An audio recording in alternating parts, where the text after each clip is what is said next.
Hello everyone, हम कर रहे थे क्लास 9 की इंग्लिश की आपकी जो न्यू बुक आई है कावेरी, उसका चैप्टर नंबर 3।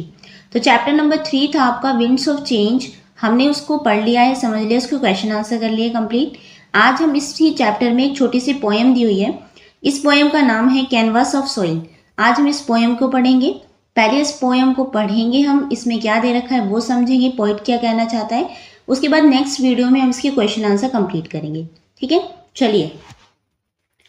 पोएम को शुरू करने से पहले आपको कुछ रिफ्लेक्ट एंड रिस्पॉन्स दिए हुए हैं, इसमें कुछ क्वेश्चंस हैं, पहले इनको कंप्लीट कर लेते हैं। फर्स्ट क्वेश्चन है वर्क इन पेयर्स, आपको पेयर में काम करना है। Discuss what all you see in a garden, आपको डिस्कस करना है कि जब आप गार्डन में जाते हैं तो आप गार्डन में यानी कि बगीचे में क्या क्या देखते हैं, क्या क्या चीज़ें हैं जो आप बगीचे में देखते हैं। Think of the colours you see, जो कलर आप बगीचे में देखते हैं उनके बारे में आपको सोचना है। एंड वेयर यू सी, और आपने उन्हें कहाँ देखा है ये बताना है। Share your responses with your teacher, जो भी आप जो शेयर करेंगे उसके अपने जो रिस्पॉन्सेज है वो अपने टीचर के साथ आपको शेयर करने हैं। ओके, चलिए। तो ये आपको एक पिक्चर भी दी हुई है गार्डन की। आप चाहें, अगर आपके पास, आप नेट से भी कोई पिक्चर निकाल सकते हैं, या अगर आपके आसपास कोई गार्डन है आप खुद वहाँ जाके देख सकते हैं कि आप गार्डन में क्या क्या ऐसी चीज़ें देखते हैं, कौन कौन से कलर्स हैं जो आप गार्डन में देखते हैं। ठीक है, तो हम इसके आंसर में लिखेंगे। तो आंसर में हम लिखेंगे things we see in garden, कि क्या क्या चीज़ें हैं जो हम गार्डन में देखते हैं। तो यहाँ पे हम सबसे पहले हमने लिखा है, हेडिंग डाली है प्लांट्स एंड फ्लावर। ये आप गार्डन की एक पिक्चर आपको दी हुई है।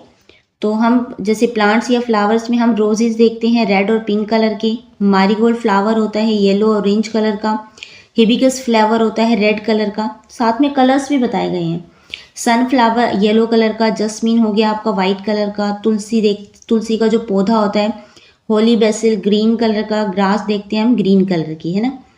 कुछ ट्रीज भी हम देखते हैं जैसे मैंगो ट्री हो गया, नीम का ट्री हो गया, गुलमोहर, ग्रीन लीव्स, ब्राउन ट्रंक्स, इस तरीके से। और इंसेक्ट और बर्ड्स भी हम गार्डन में देखते हैं। बटरफ्लाई होगी orange and black colour, honey bee हो गया yellow and black colour, birds हो गए वेरियस कलर, अलग अलग कलर के बर्ड्स हो गए, है ना। और अदर थिंग्स में हम लिख देते हैं बेंच रखा होता है जो कि ब्राउन कलर का होता है, फेंस होती हैं वाइट कलर की, फाउंटेन आपका ग्रे कलर का, पाथवे ग्रे कलर का, फ्लावर पॉट होता है टेराकोटा, है ना। इस सब चीज़ों का colours we see and where, और कुछ कलर्स होते हैं जो हमने देखे हैं और कहाँ देखे हैं, जैसे ग्रीन कलर लीव्स का देखा हमने, ग्रास का देखा, प्लांट्स का देखा।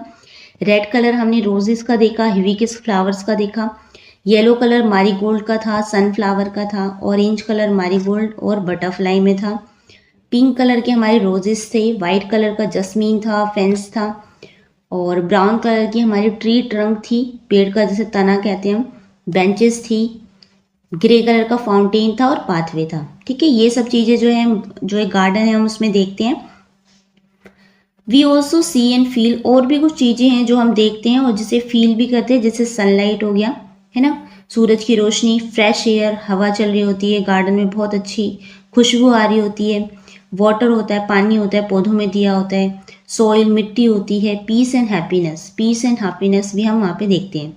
कंक्लूजन में हम लिख सकते हैं इस क्वेश्चन की, a garden is full of plants, एक गार्डन जो है जो फुल ऑफ प्लांट्स होता है, फ्लावर्स होते हैं, उसमें ट्रीज होते हैं, इंसेक्ट होते हैं, बर्ड होते हैं, एंड मैनी ब्यूटीफुल कलर्स होते हैं। It give us fresh air, जो गार्डन है वहाँ पे हमें फ्रेश एयर, शुद्ध हवा मिलती है।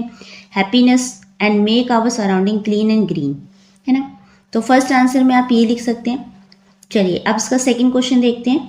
सो सेकंड क्वेश्चन में आपसे बोला है look at the picture of A garden and a painting given below. नीचे आपको एक गार्डन की और एक पेंटिंग की पिक्चर दी हुई है, इसको आपको ध्यान से देखना है।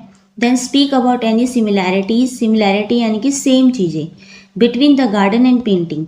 आपको सोचना है कि इन पेंटिंग और गार्डन के बीच में कौन कौन सी सिमिलैरिटीज़ हैं या कौन कौन सी सेम चीज़ें हैं जो हम सेम देख सकते हैं इसमें। तो देखो, ये है आपकी पेंटिंग और ये है आपका गार्डन। तो जो एक पेंटर होता है अपनी, या हमका एक आर्टिस्ट होता है जो अपनी पेंटिंग बनाता है, उसमें वो सुंदर सुंदर कलर्स लगाता है, अच्छे से कलर्स लगाता है, और ताकि जो पेंटिंग है ब्यूटीफुल लगे, उसकी क्रिएशन जो है सब अप्रिशिएट करे, आंखों को सुंदर लगे, देख के एकदम से खुशी मिले। ऐसे ही एक जो माली होता है, गार्डनर होता है, अपने गार्डन को सुंदर सुंदर फूलों से सजाता है। ऐसा नहीं है कोई सा भी पौधा कहीं भी बो दिया, क्यारियाँ बनाई जाती हैं, कुछ ऐसी जगह बनाई जाती है जहाँ पे रेड रेड कलर के फ्लावर हैं, कहीं पे वाइट कलर के हैं। इस तरीके से पेड़ों की कटिंग की जाती है, सुंदर सुंदर गोल होते हैं, है ना। आपने देखा होगा फाउंटेन होता है सुंदर सा। तो एक गार्डन और एक पेंटिंग की यहाँ पे जो सिमिलैरिटीज़ हैं आपको वो बतानी है कि किस तरीके से एक आर्टिस्ट होता है जो अपनी पेंटिंग को सजाता है, और कैसे वैसे ही एक गार्डनर जो होता है वो अपने गार्डन को सजाता है ना। तो सिमिलैरिटीज़ में हम लिख सकते हैं, तो यहाँ पे हम जैसे गार्डन हो गया, ये हो गया आपकी पेंटिंग की सिमिलैरिटीज में बोथ हैव ब्यूटीफुल फ्लावर्स। हम लिख सकते हैं कि एक पेंटिंग में भी एक गार्डन में भी दोनों में क्या है, सुंदर फ्लावर्स हैं। Both have tree and plant, दोनों में ट्रीज हैं, प्लांट्स हैं। Both have living things like birds and butterfly, दोनों में एक पेंटर ने भी अपनी पेंटिंग को जीवंत करने के लिए उसमें बर्ड्स बना रखी हैं, बटरफ्लाई बना रखी है। ऐसे ही एक गार्डन जो होता है उसमें सुंदर सुंदर बटरफ्लाई होती हैं, अलग अलग तरीके की चिड़िया होती हैं जो उस गार्डन को कैसा बनाती है, सुंदर बनाती है। और both have natural elements like sunlight and sky, both create a feelings of peace and happiness. जैसे गार्डन को देख के हमें खुशी महसूस होती है, शांति महसूस होती है, पीस महसूस होती है। ऐसे ही जब हम एक पेंटिंग को देखते हैं, हम उस पेंटिंग को, अगर वो पेंटिंग बहुत सुंदर बनी हुई है, फ्लावर्स है उसमें, तो एकदम से हम अंदर से खुश हो जाते हैं, हैप्पीनेस मिलती है और शांत मिलते हैं हमें। उस पेंटिंग को देख के हम कितने शांत हो जाते हैं, है ना। तो इन दोनों में ये सिमिलैरिटीज़ हैं। फिर है speak using a following, just a garden has. अब कुछ चीज़ें हैं जो सिमिलैरिटीज़ आपको करके दिखाई हैं, कुछ फिल इन द ब्लैंक्स है वो आपको कंप्लीट करने हैं। तो just as a garden has, जैसे एक गार्डन में होता है वैसे ही क्या क्या होता है, many colours and natural beauty. एक गार्डन में बहुत सारी कलर्स होती हैं और उसकी एक प्राकृतिक सुंदरता होती है। सिमिलरली इसी तरह अ पेंटिंग हैज़, ऐसे ही एक पेंटिंग में मैनी कलर्स एंड ब्यूटी, उसमें भी बहुत सारे कलर्स होते हैं और उसकी एक खास सुंदरता होती है। देन एक garden and A painting both make a feel, एक गार्डन को देखकर और एक पेंटिंग को देखकर हमें कैसा फील होता है, हमें हैप्पी फील होता है, हमें रिलैक्स्ड फील होता है ना। फिर है sunlight, trees, flowers, birds and butterflies are common to both a garden and painting. ऐसी चीज़ें जो दोनों में कॉमन है, गार्डन में भी पेंटिंग में भी, तो दोनों में कॉमन क्या है, जो दोनों में चीज़ें, एक तो सनलाइट है, फ्लावर्स है, बर्ड्स हैं, बटरफ्लाइज है, या हम लिख सकते हैं क्रिएटिविटी। क्रिएटिविटी एक ऐसा शब्द है जो दोनों में कॉमन है। एक गार्डन में भी क्रिएटिविटी हम देख सकते हैं, एक पेंटिंग में तो क्रिएटिविटी होती ही है ना। फिर है like a garden a painting too shows the, एक गार्डन की तरह एक पेंटिंग भी क्या शो करती है, ब्यूटी ऑफ नेचर, कि हमारी प्रकृति की सुंदरता को।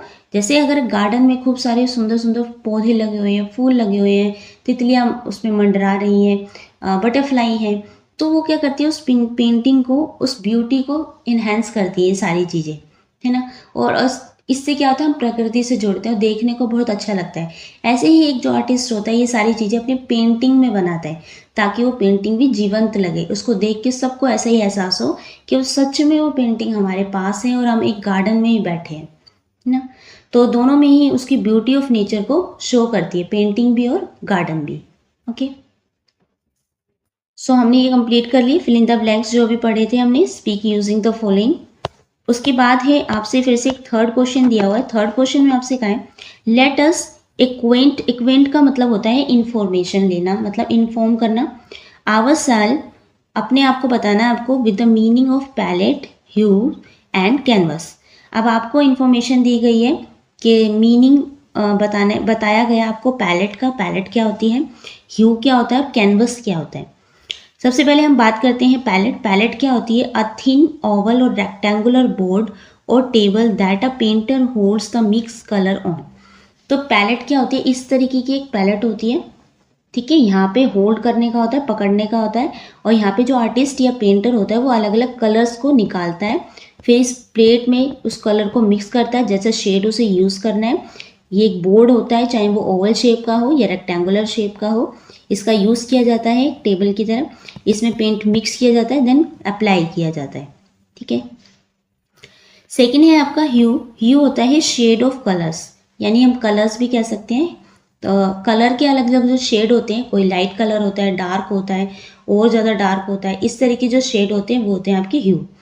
फिर है कैनवस। हेयर पेंटिंग कैनवस एक कपड़ा टाइप का होता है, काफ़ी मोटा होता है, जिस पे जैसे अगर हम ड्राइंग करें तो हम ड्राइंग शीट पे करते हैं जो कागज़ की होती है, लेकिन कैनवस क्या होता है, एक कपड़ा होता है वाइट सा कलर का होता है, उस पर ही ड्राइंग की जाती है, एक आर्टिस्ट उस पर बनाता है, जिसे कैनवस कहते हैं।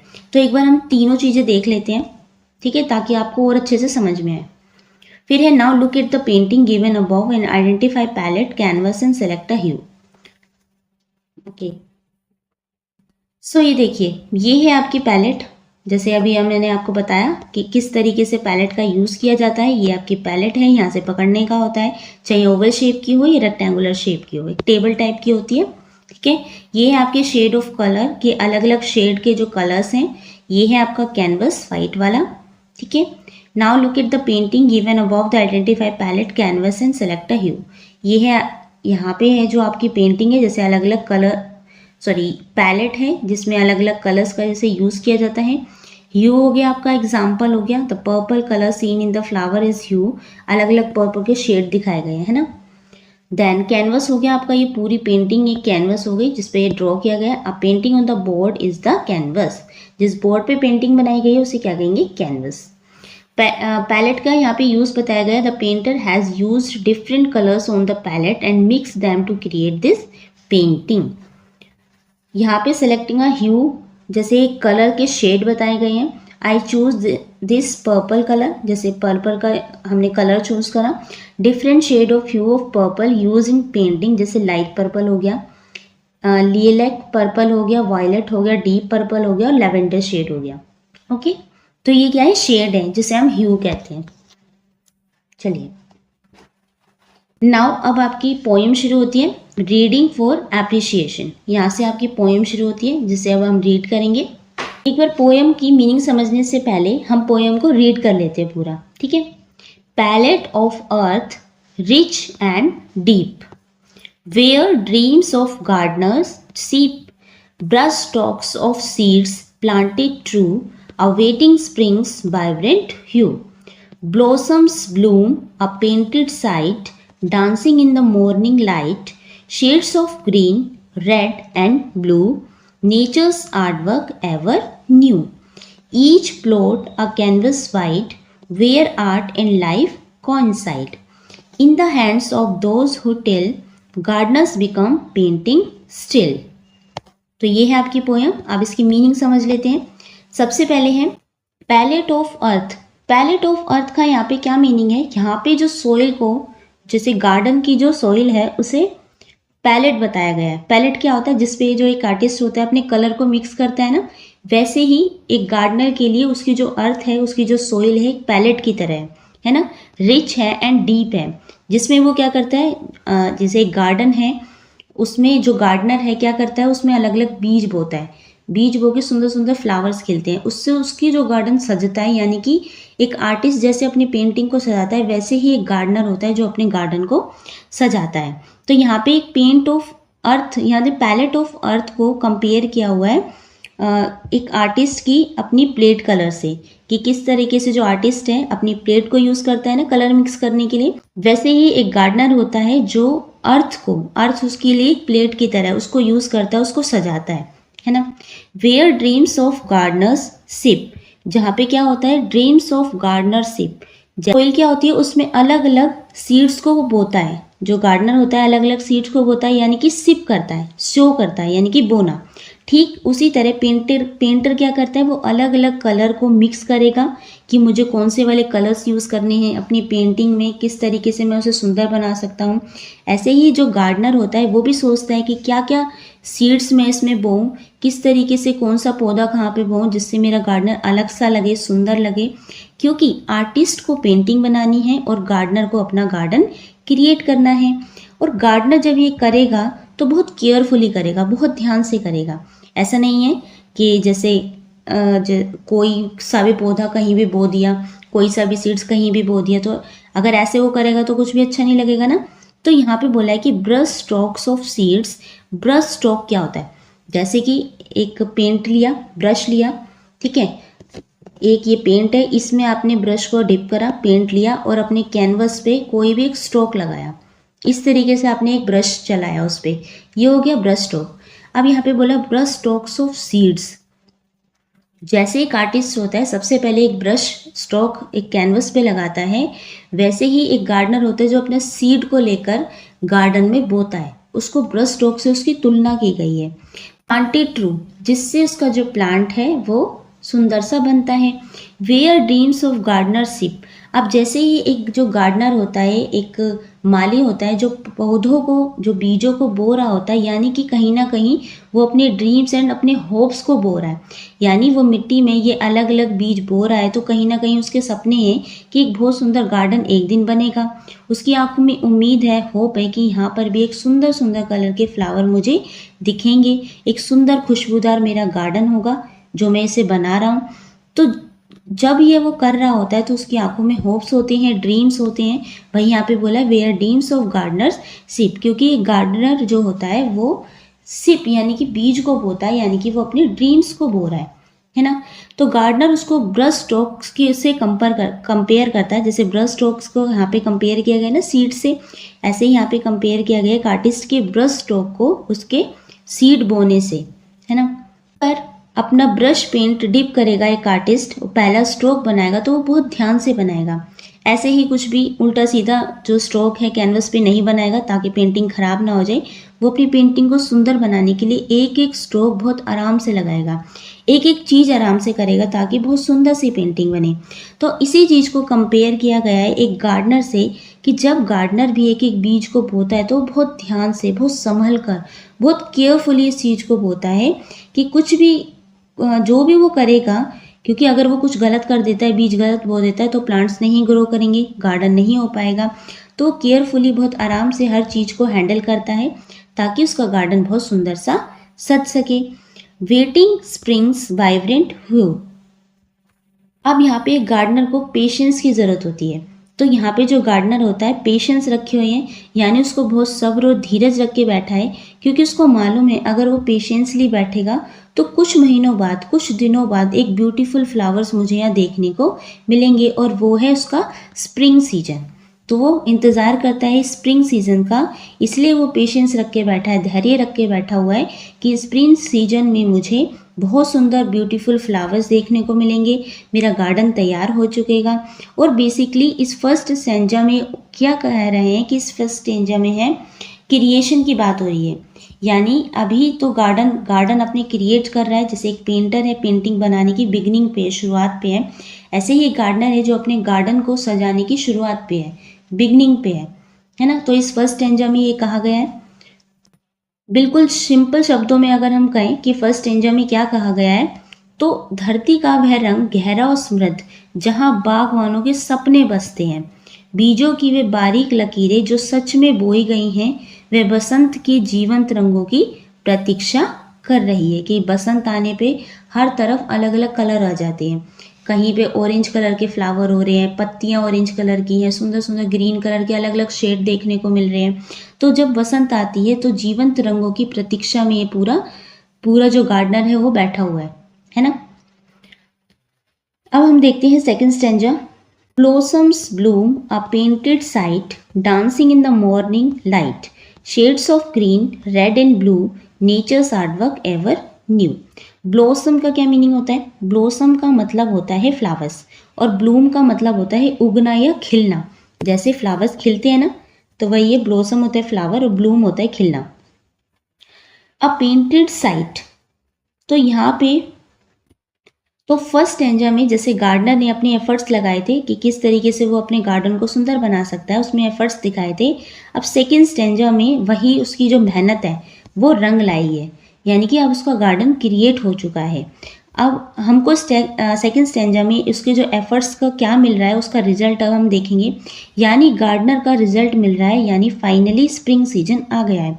गार्डनर के जो ब्लॉसम्स थे, जो फ्लावर्स हैं, वो ब्लूम हो रहे हैं, यानी कि उग गए हैं, और इतने सुंदर लग रहे हैं मानो पेंटेड साइड दिखाई दे रही है।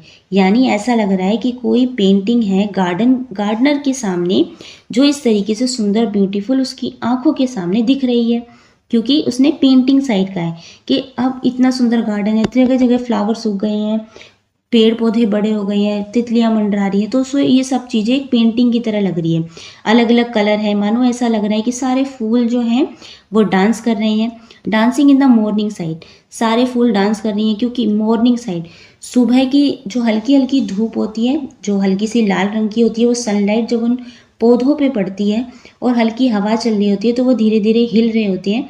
तो ऐसा लगता है कि मानो सारे फ्लावर्स हल्की हल्की सनलाइट में सब नाच रहे हैं।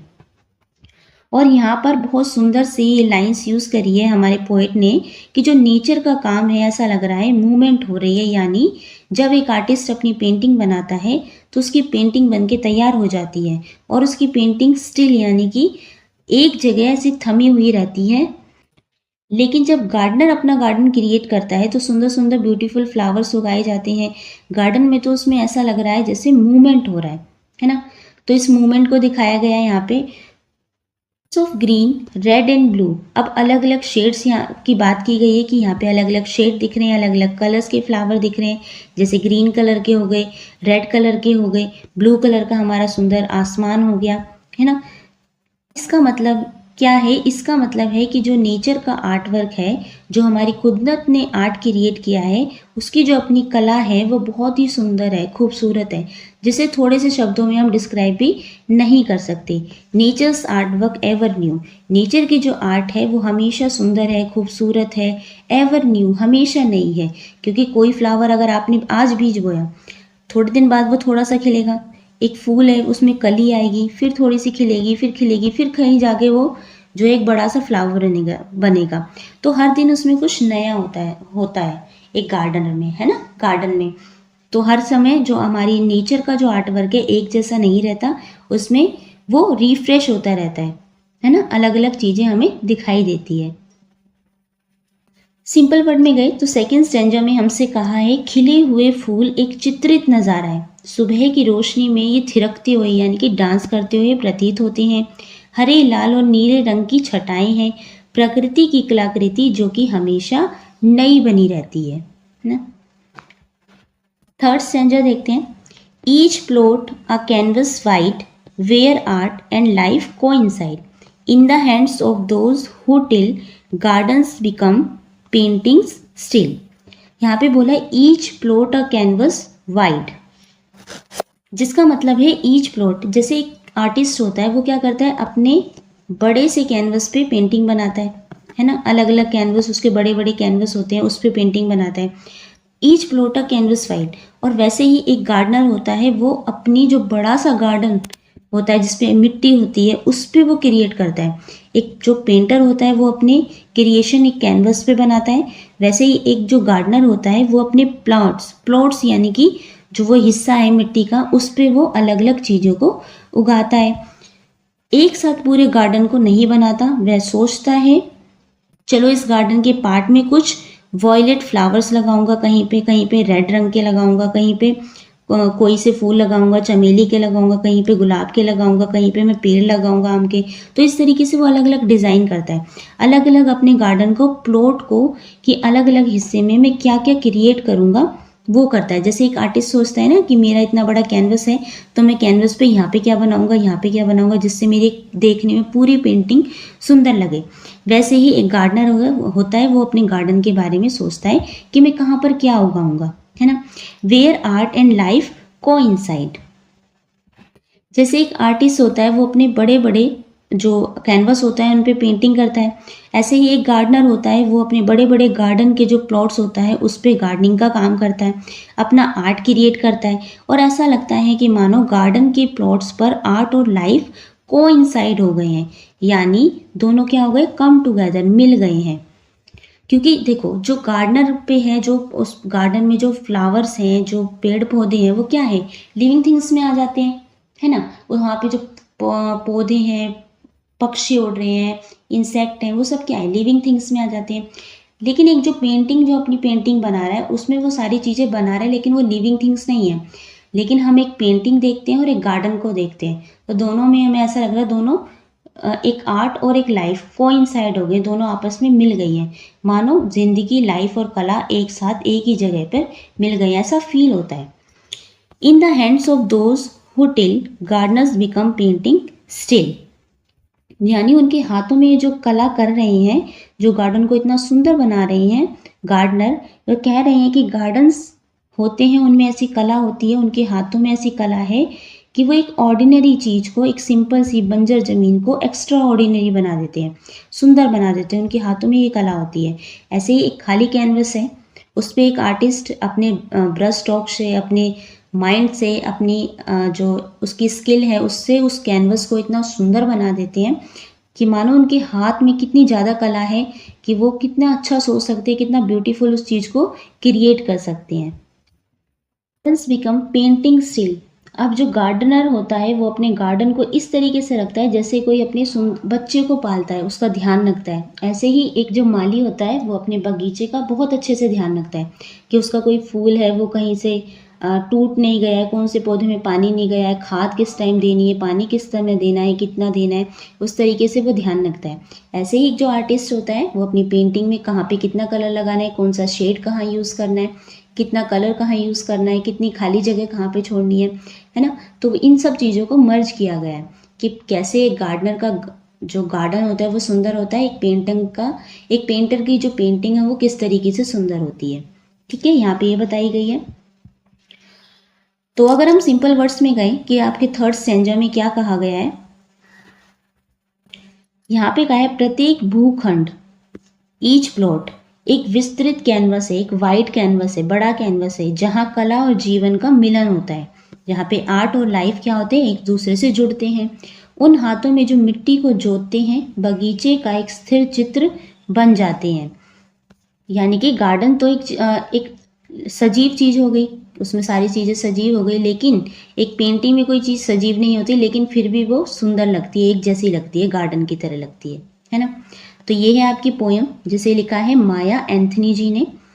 अब इस पोयम का एक बार पूरा सारांश पढ़ लेते हैं कि आखिर इस पोयम में कहा क्या है। ठीक है, जल्दी से। Canvas of soil Maya Anthony द्वारा लिखी गई एक सुंदर कविता है जो एक बगीचे की तुलना एक चित्र से करती है। इसमें जो कवित्री है वो पूरी कविता को एक विस्तृत रूपक का प्रयोग करती है। मिट्टी को चित्रकार की पैलेट से, बीजों को ब्रश के स्ट्रोक से, फूलों को प्रकृति की कलाकृति से और बगीचे की क्यारियों को एक विशाल कैनवस से यहाँ पे तुलना की गई है। पहले स्टैंजा में कवित्री धरती को एक समृद्ध पैलेट के रूप में चित्रित करती है जहाँ बागवान हैं, बगीचे हैं, अपने सपनों को बीज के रूप में बोते हैं। जो गार्डनर है अपने सपनों को एक बीज के रूप में बोते हैं, बसंत का आने का इंतजार करते हैं। दूसरे स्टैंजा में खिले हुए फूलों की सुंदरता का वर्णन किया गया है। सुबह की धूप में जो फूल हैं वो नाचते हुए प्रतीत होते हैं, हरे, लाल और नीले रंगों में बिखरे हुए प्रकृति की सदा नई कलाकृति के रूप में हमें दिखते हैं। और लास्ट और जो थर्ड स्टैंजा है उसमें कहा है कि हर क्यारी एक विशाल कैनवस है जहाँ कला और जीवन एक साथ मिलते हैं, है ना। लोग मिट्टी को जोतते हैं, वे दरअसल एक जीवंत चित्र बना रहे होते हैं। इस कविता को एक रूपक कथा के रूप में भी देखा जा सकता है। बगीचा जीवन की यात्रा का प्रतीक है, ऋतुएं जीवन के बदलते पलों का, और जो गार्डनर है, बागवान है, हर उस इंसान का जो अपने हाथों से, दिल से कुछ सुंदर चित्र बनाता है या कुछ भी सुंदर बनाता है।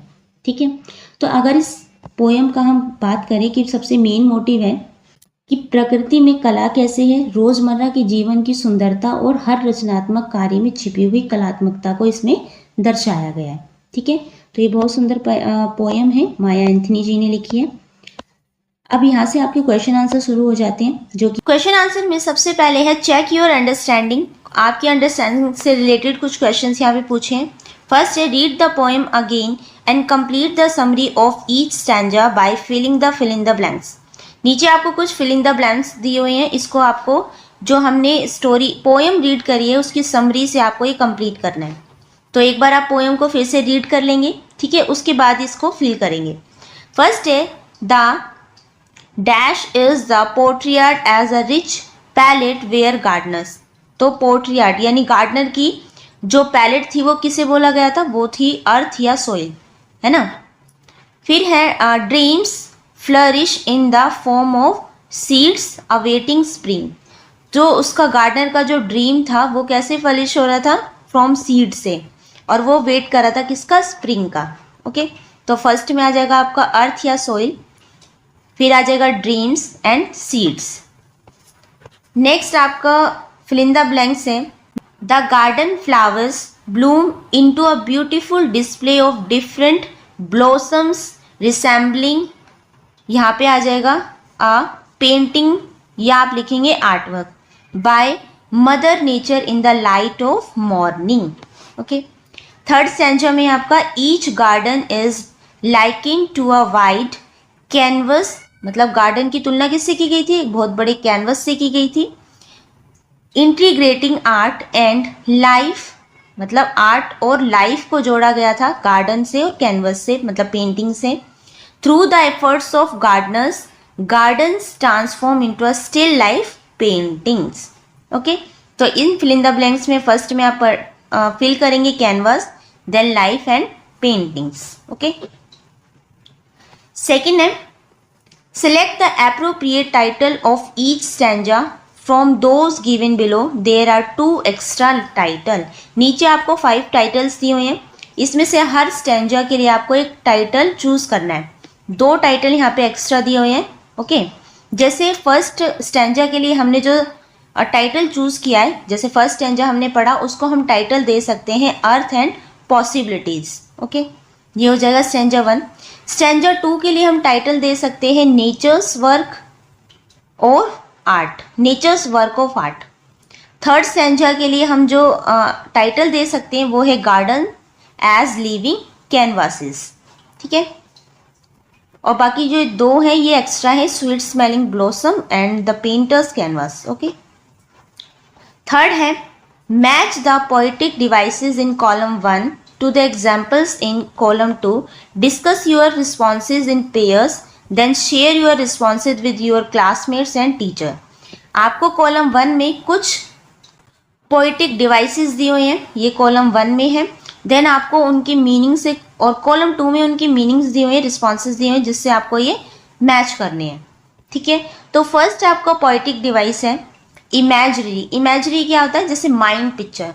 जब हम पोएम को रीड कर रहे थे, तो जैसे हम पोएम को रीड कर रहे थे तो आपके दिमाग में एक पिक्चर बनती जा रही थी, किस तरीके का गार्डन होगा, किस तरीके से फ्लावर्स वहाँ लगाए गए होंगे, जिन जिन फ्लावर के हम नाम ले रहे थे उनकी इमेज आपके माइंड में बन रही होगी।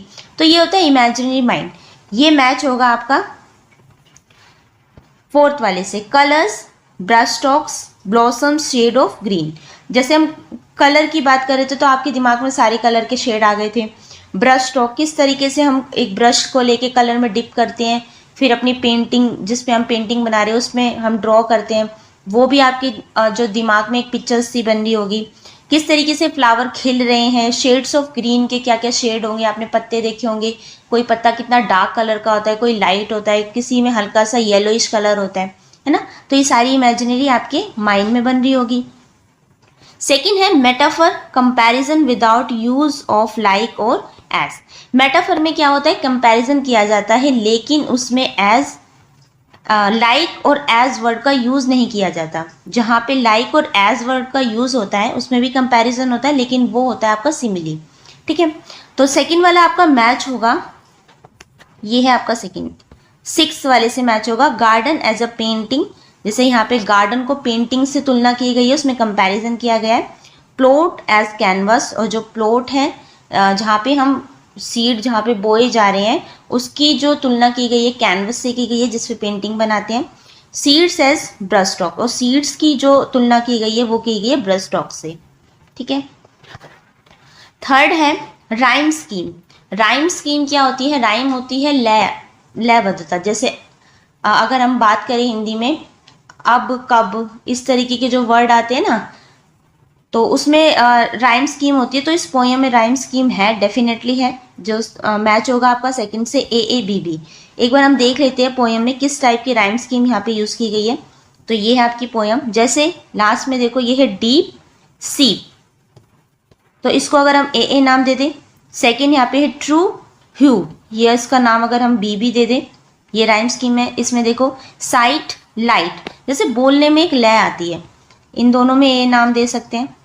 उसके बाद है ब्लू न्यू, है ना, वाइट कंसाइड, टिल स्टिल। तो ये है आपकी जिसमें राइम्स का जो यूज किया गया है। ओके, उसके बाद है fourth, tone what the poet feels. तो टोन, किस तरीके की टोन का यूज़ किया है इसमें पोइट ने, या हम कह सकते हैं पोइट किस तरीके से फीलिंग्स थी इस पोएम को लेके। तो ये था एप्रिशिएटिव, कि पोएम, जो पोइट है जिसने पोएम लिखी है वो अपने वर्ड से एप्रिशिएट कर रहा है। ओके। फिफ्थ है mood what the reader feelings. Mood किस तरीके का था, मतलब रीडर फील्स किस तरीके से कर रहे हैं इस पोएम को। तो फिफ्थ वाला आपका मैच होगा 7 से, जॉयफुल, कि इस पोएम को पढ़ के हमें खुशी मिलती है, हैप्पीनेस मिलती है, हम जॉयफुल हो जाते हैं ना। तो ये आपका मैच होगा 7 से। उसके बाद है 6th, स्पीकर। स्पीकर आपका मैच होगा 5th से, आ गार्डनर। इसमें जो स्पीकर है वो कौन है, गार्डनर है, क्योंकि वो ही अपनी जो गार्डन में जो कुछ भी बो रहा है, जो भी काम कर रहा है, अपने गार्डन को सजा रहा है, उसने अपने पूरे गार्डन की तुलना एक पेंटिंग से करी है। ठीक है, तो इस यहाँ पे स्पीकर क्या हो गया, गार्डनर हो गया। उसके बाद है 7th है आपका अल्ट्रेशन, सेम कॉन्सोनेंट साउंड। ठीक है, ऑल्ट्रेशन, जैसे सबसे पहले आप देखिए वोवल्स क्या होते हैं, ए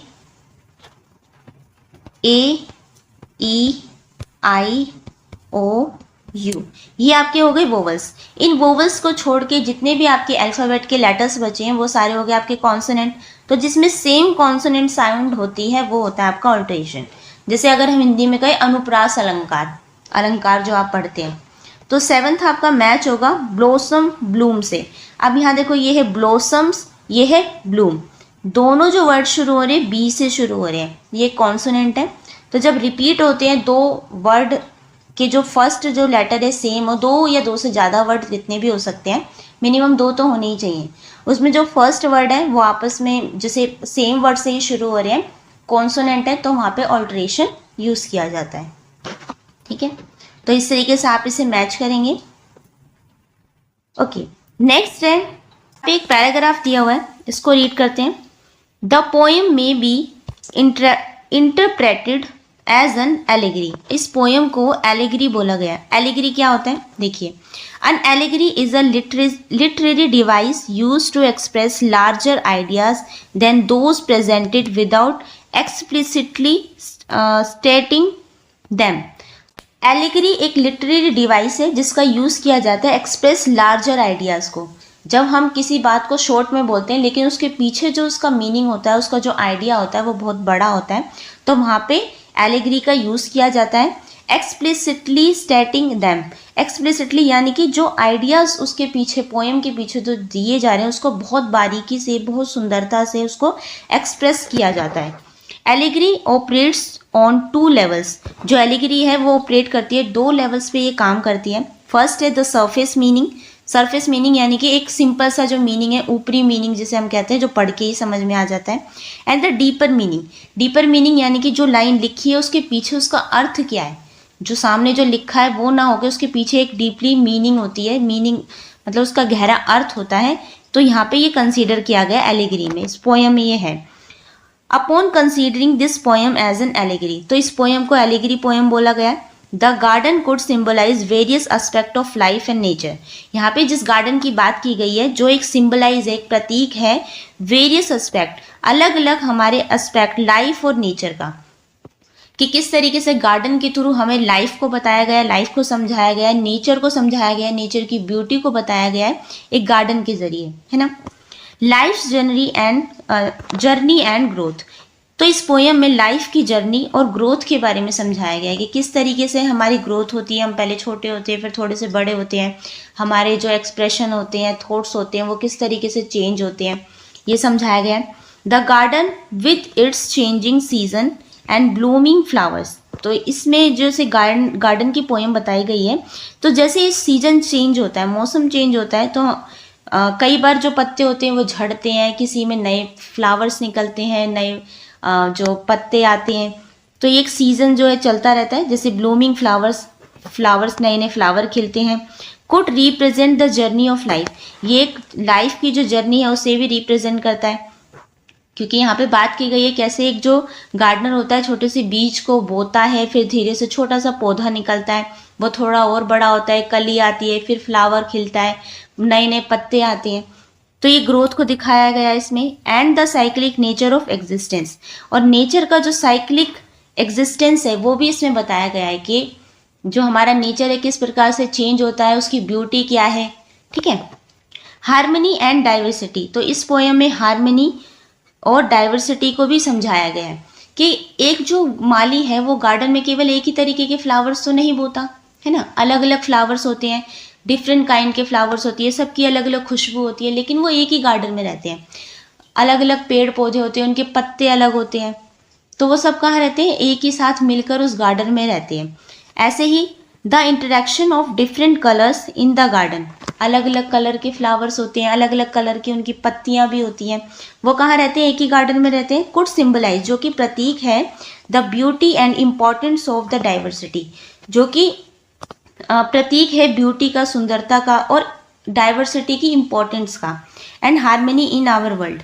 क्योंकि देखिए हम जिस वर्ल्ड में रहते हैं सब हमारी तरह तो नहीं है, अलग अलग है, हमसे अलग दिखते हैं, उनका अलग अलग काम करने का तरीका है, अलग बोलने का तरीका है। अब ये तो है नहीं हम सबसे लड़ने लगेंगे कि ये हमारी तरह नहीं है, डाइवर्सिटी है उसके साथ हम रहते हैं, सबके बोलने का तरीका अलग है, पहनने का तरीका अलग है, एक साथ रहते हैं हम, इसलिए तो सुंदरता हमारी है ना। तभी तो भारत को क्या बोला जाता है, डाइवर्सिटी इंडिया बोला जाता है, कि यहाँ पे अलग अलग तरीके की भाषा बोलने वाले, पहनावे वाले, खाने वाले, सब अलग अलग तरीके के लोग रहते हैं, लेकिन रहते एक साथ हैं।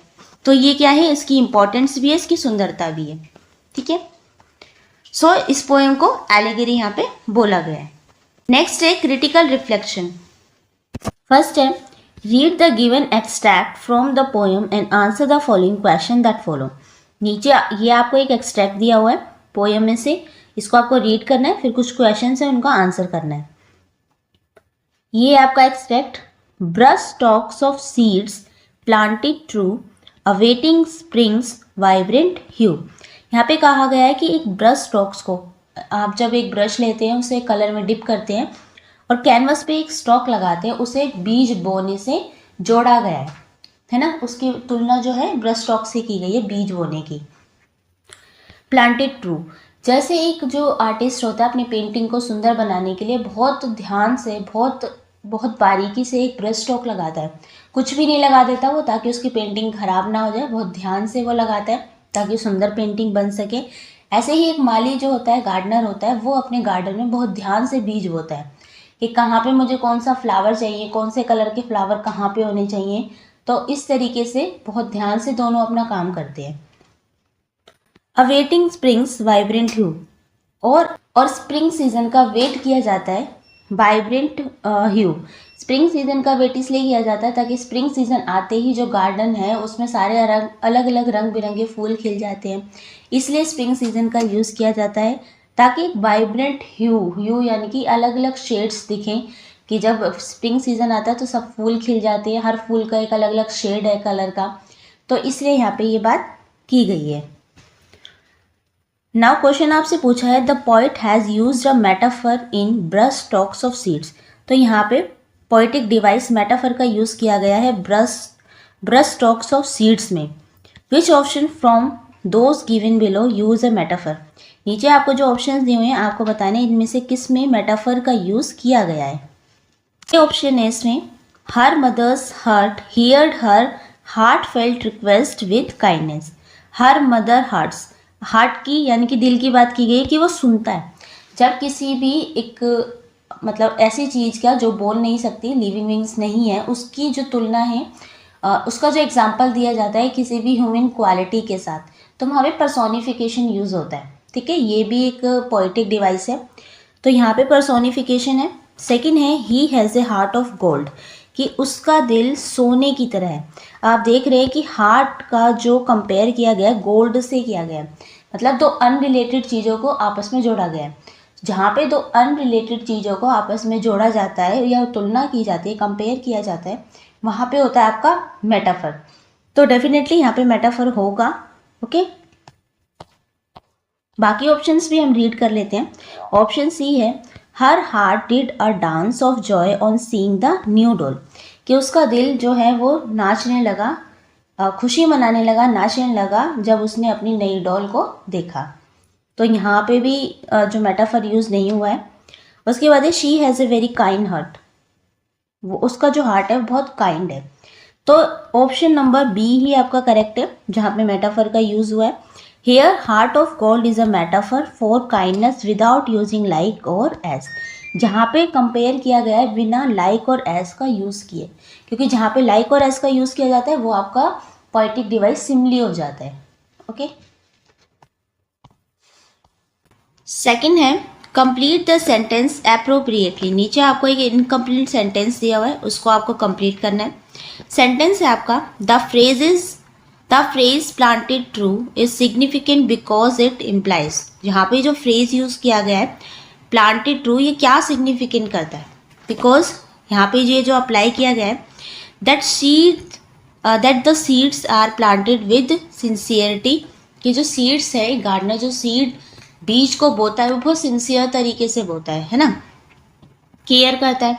And honest effort of the gardener, और उसके सारे एफर्ट्स होते हैं वो ऑनेस्ट होते हैं, बहुत ध्यान से वो इन चीज़ों को बोता है ताकि कोई भी उसका जो गार्डन है वो सुंदर लगे, है ना. ऐसा नहीं है कि कहीं भी कोई सा भी फ्लावर है और कुछ क्यारियाँ भी नहीं है, बहुत अच्छे से वो क्यारियों को लगाता है, फिर पौधों को जो है बोता है कि कितने जो प्लांट्स होते हैं कहाँ पे कितने लगाने हैं. इस तरीके से वो पूरे गार्डन को सुंदर बनाता है.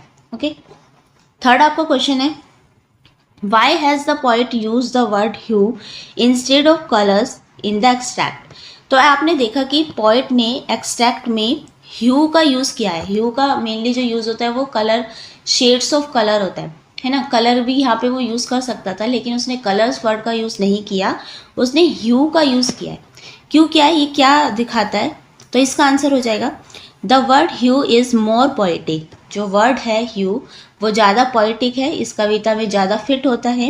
And suggest a soft unified and harmonious colour, जो कि हारमोनियस कलर को, यूनिफाइड एंड सॉफ्टनेस को दिखाता है. Making the line sound musical and artistic, जिससे जो साउंड है आपने देखी कि एक राइमिक साउंड बन रही है, ट्रू ह्यू. इस तरीके से राइम भी बन रहा है यहाँ पे, जो पोएम को और म्यूजिकल और आर्टिस्टिक टच देता है. ओके. क्वेश्चन नंबर 4 है आपका complete the following analogy correctly with the word from the extract. Extract में आपको एक एनालॉजी दी हुई है. एनालॉजी क्या होता है? जब जैसे यहाँ पे है समर हॉट, समर सीजन को जो जोड़ा गया है वो हॉट से जोड़ा गया है, क्योंकि जब गर्मियाँ होती है, समर सीजन होता है, तब ज़्यादा गर्मी होती है, हॉट होती है. ऐसे ही स्प्रिंग जब आता है, स्प्रिंग सीजन आता है, तब क्या होता है? तब होता है वाइब्रेंट या ह्यू. मतलब स्प्रिंग सीजन के आते ही आपको हर जगह सुंदर सुंदर कलर दिखने शुरू हो जाते हैं, क्योंकि पेड़ों पे नई पत्तियाँ आ जाती है, नए नए फूल खिल जाते हैं, तो कलर्स हर तरफ अलग अलग तरीके के कलर हमें दिखाई देते हैं. ओके. तो आंसर लिखेंगे आप वाइब्रेंट ह्यू. फिफ्थ आपका क्वेश्चन है read the assertion A and the reason. अब आपको एक असर्शन दिया हुआ है, देन उसका रीज़न भी दिया हुआ है. असर्शन को ए से और रीज़न को आर से डिनोट किया गया. And select the option that is correctly suited. नीचे कुछ ऑप्शंस दिए हुए हैं, आपको वो सेलेक्ट करने की कौन सा ऑप्शन ठीक है. फर्स्ट असर्शन है गार्डनर्स वेट फॉर स्प्रिंग. जो गार्डनर्स होते हैं, माली होते हैं, वो स्प्रिंग सीजन का वेट करते हैं. क्यों करते हैं? ताकि स्प्रिंग सीजन आते ही उनका जो गार्डन है वो सुंदर हो जाता है, हर तरीके के सुंदर सुंदर फूल उसमें खिल जाते हैं. अब इसका रीज़न आपको दिया हुआ है कि gardeners are worth paintings in gardens are worth painting in spring season. जो गार्डन्स है एक पेंटिंग की तरह, वर्थ पेंटिंग की तरह दिखते हैं स्प्रिंग सीजन में, क्योंकि स्प्रिंग सीजन आते ही गार्डन बहुत सुंदर हो जाते हैं. अब स्प्रिंग सीजन से पहले तो क्या होता है, ज़्यादा कुछ दिखता नहीं है ना. फूल भी नहीं खिले होते, एक आधी फूल होता है, और उस समय तो जो माली होता है वो अपने गार्डन को तैयार कर रहा होता है, बीज बो रहा होता है, खाद डाल रहा होता है, कहीं से पेड़ों की जो कटाई छटाई करनी होती है वो कर रहा होता है. लेकिन स्प्रिंग सीजन आते ही गार्डन बहुत कलरों से, अलग अलग तरीके के कलरों से भर जाता है, पेड़ उग जाते हैं, नई नई पत्ती आ जाती है, सब कुछ बहुत सुंदर लगने लगता है, एक पेंटिंग की तरह. तो ये बिल्कुल राइट इसका रीज़न दिया हुआ है.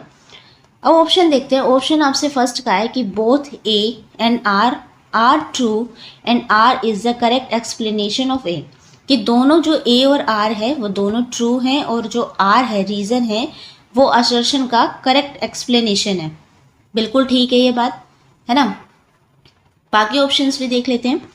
बी में आपसे बोला है both A and R true. दोनों ए एंड आर ट्रू हैं, but R is not the correct explanation of A. लेकिन आर करेक्ट एक्सप्लेनेशन नहीं है ए की, ऐसा नहीं है. सी ऑप्शन है A is true but R is false. A तो असर्शन ठीक है लेकिन आर फॉल्स है। डी है A is false but R is true. A जो है वो फॉल्स है, गलत है, लेकिन आर ट्रू है। तो आपका आंसर हो जाएगा answer number A, both A and R true and R is the correct and best explanation of A. ठीक है, आंसर आपका ए हो जाएगा। नाउ क्वेश्चन नंबर 2 है each plot a canvas wide where art and life coincide. अब आपसे बोला each plot a canvas wide, जैसे एक गार्डन होता है इतना बड़ा, उसमें जो गार्डनर होता है वो अलग अलग क्यारियाँ सी बना देता है। इस तरीके से इस गार्डन में छोटे छोटे से प्लॉट बना देता है कि कहाँ पे उसको कौन से फ्लावर्स उगाने हैं, कहाँ पे उसे रोजेज़ रखने हैं, कहाँ पे मैरीगोल्ड रखने हैं, कहाँ पे जस्मिन रखनी है, कहाँ पे बच्चों के लिए झूले लगाने हैं, कहाँ पे जो फाउंटेन होता है वो लगाने है ना। तो वो एक बड़े से गार्डन को हर एक छोटे छोटे प्लॉट में बांट कर उसे सजाता है। जैसे ही एक जो आर्टिस्ट होता है बड़े से कैनवस को सजाता है पेंटिंग से कि कहाँ पे उसको कौन सी पेंटिंग में कौन से कलर लगाने हैं, कहाँ पे क्या ड्रॉ करना है, इस तरीके से यानी कि प्लॉट का, गार्डन के प्लॉट का जो मिलाया गया है, मैच किया गया है कैनवस से, कि एक पेंटिंग की कैनवस से उसको मैच किया गया है। Where art and life coincide, जहाँ पर आर्ट, कला और जीवन कोइंसाइड, आपस में मिलती है। ठीक है, क्वेश्चन आपसे पूछा है what does each plot refer to in this extract. Each plot इस पोएम में, यहाँ पे जो एक्सट्रैक्ट दिया हुआ है इसमें जो ईच प्लॉट है वो क्या रेफर करता है। तो इसका आंसर हो जाएगा each plot in this extract refers to each land piece of garden where plants are grown. तो यहाँ पे जो ईच प्लॉट वर्ड है एक्सट्रैक्ट्स में जो रेफर करता है गार्डन का छोटा छोटा हिस्सा, जिसमें जो एक गार्डनर होता है छोटे छोटे प्लांट्स को ग्रो कर रहा होता है, सो कर रहा होता है, बोए जाते हैं। ठीक है, सेकंड क्वेश्चन है select which option imitates the rhyme scheme of the exact. आपको यहाँ पे जो दो ऑप्शंस दिए हुए हैं आपको बताना है किसमें करेक्ट राइम स्कीम यहाँ पे बन रही है। फर्स्ट है beautiful and clear, laughter and cheer. Second है beautiful and clear, laughter and tears. तो आपका ऑप्शन नंबर ए करेक्ट हो जाएगा क्योंकि इस पोएम में ब्यूटीफुल, सुंदरता के बारे में, चीयर, खुश, जॉयफुल, हर जगह खुशी दिखाई गई है, उसकी बात की गई है, ना कि टीयर्स की या रोने धोने की कोई यहाँ पे बात नहीं है। तो ऑप्शन नंबर ए आपका करेक्ट हो जाएगा। क्वेश्चन नंबर थर्ड है इसमें select the line from the extract that convey the gardening blends aesthetic beauty with natural growth. अब आपको पोएम में से, एक्सट्रैक्ट में से कोई भी एक लाइन को चूज़ करना है जिसमें गार्डनिंग ब्लेंड्स हो रही है, जो गार्डनिंग है, जो माली गार्डनिंग कर रहा है वो ब्लेंड हो रही है, मिल रही है एस्थेटिक ब्यूटी, सुंदरता से, कलात्मक सुंदरता से, विद नेचुरल ग्रोथ के साथ, प्रकृति की ग्रोथ के साथ। तो इसका आंसर हो जाएगा where art and life coincide, कि जहाँ पर आर्ट, कला और जीवन कोइंसाइड यानी कि आपस में जुड़ रहे हैं।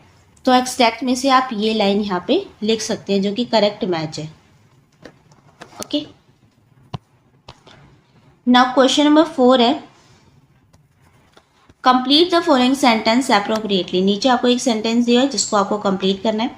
सेंटेंस है the plot is likened to a canvas suggesting that. जो प्लॉट है वो किसकी तरह है, कैनवस की तरह है। तो यहाँ पे क्या सजेस्ट करता है, तो आंसर में लिखेंगे a garden is like a painting created by a gardener.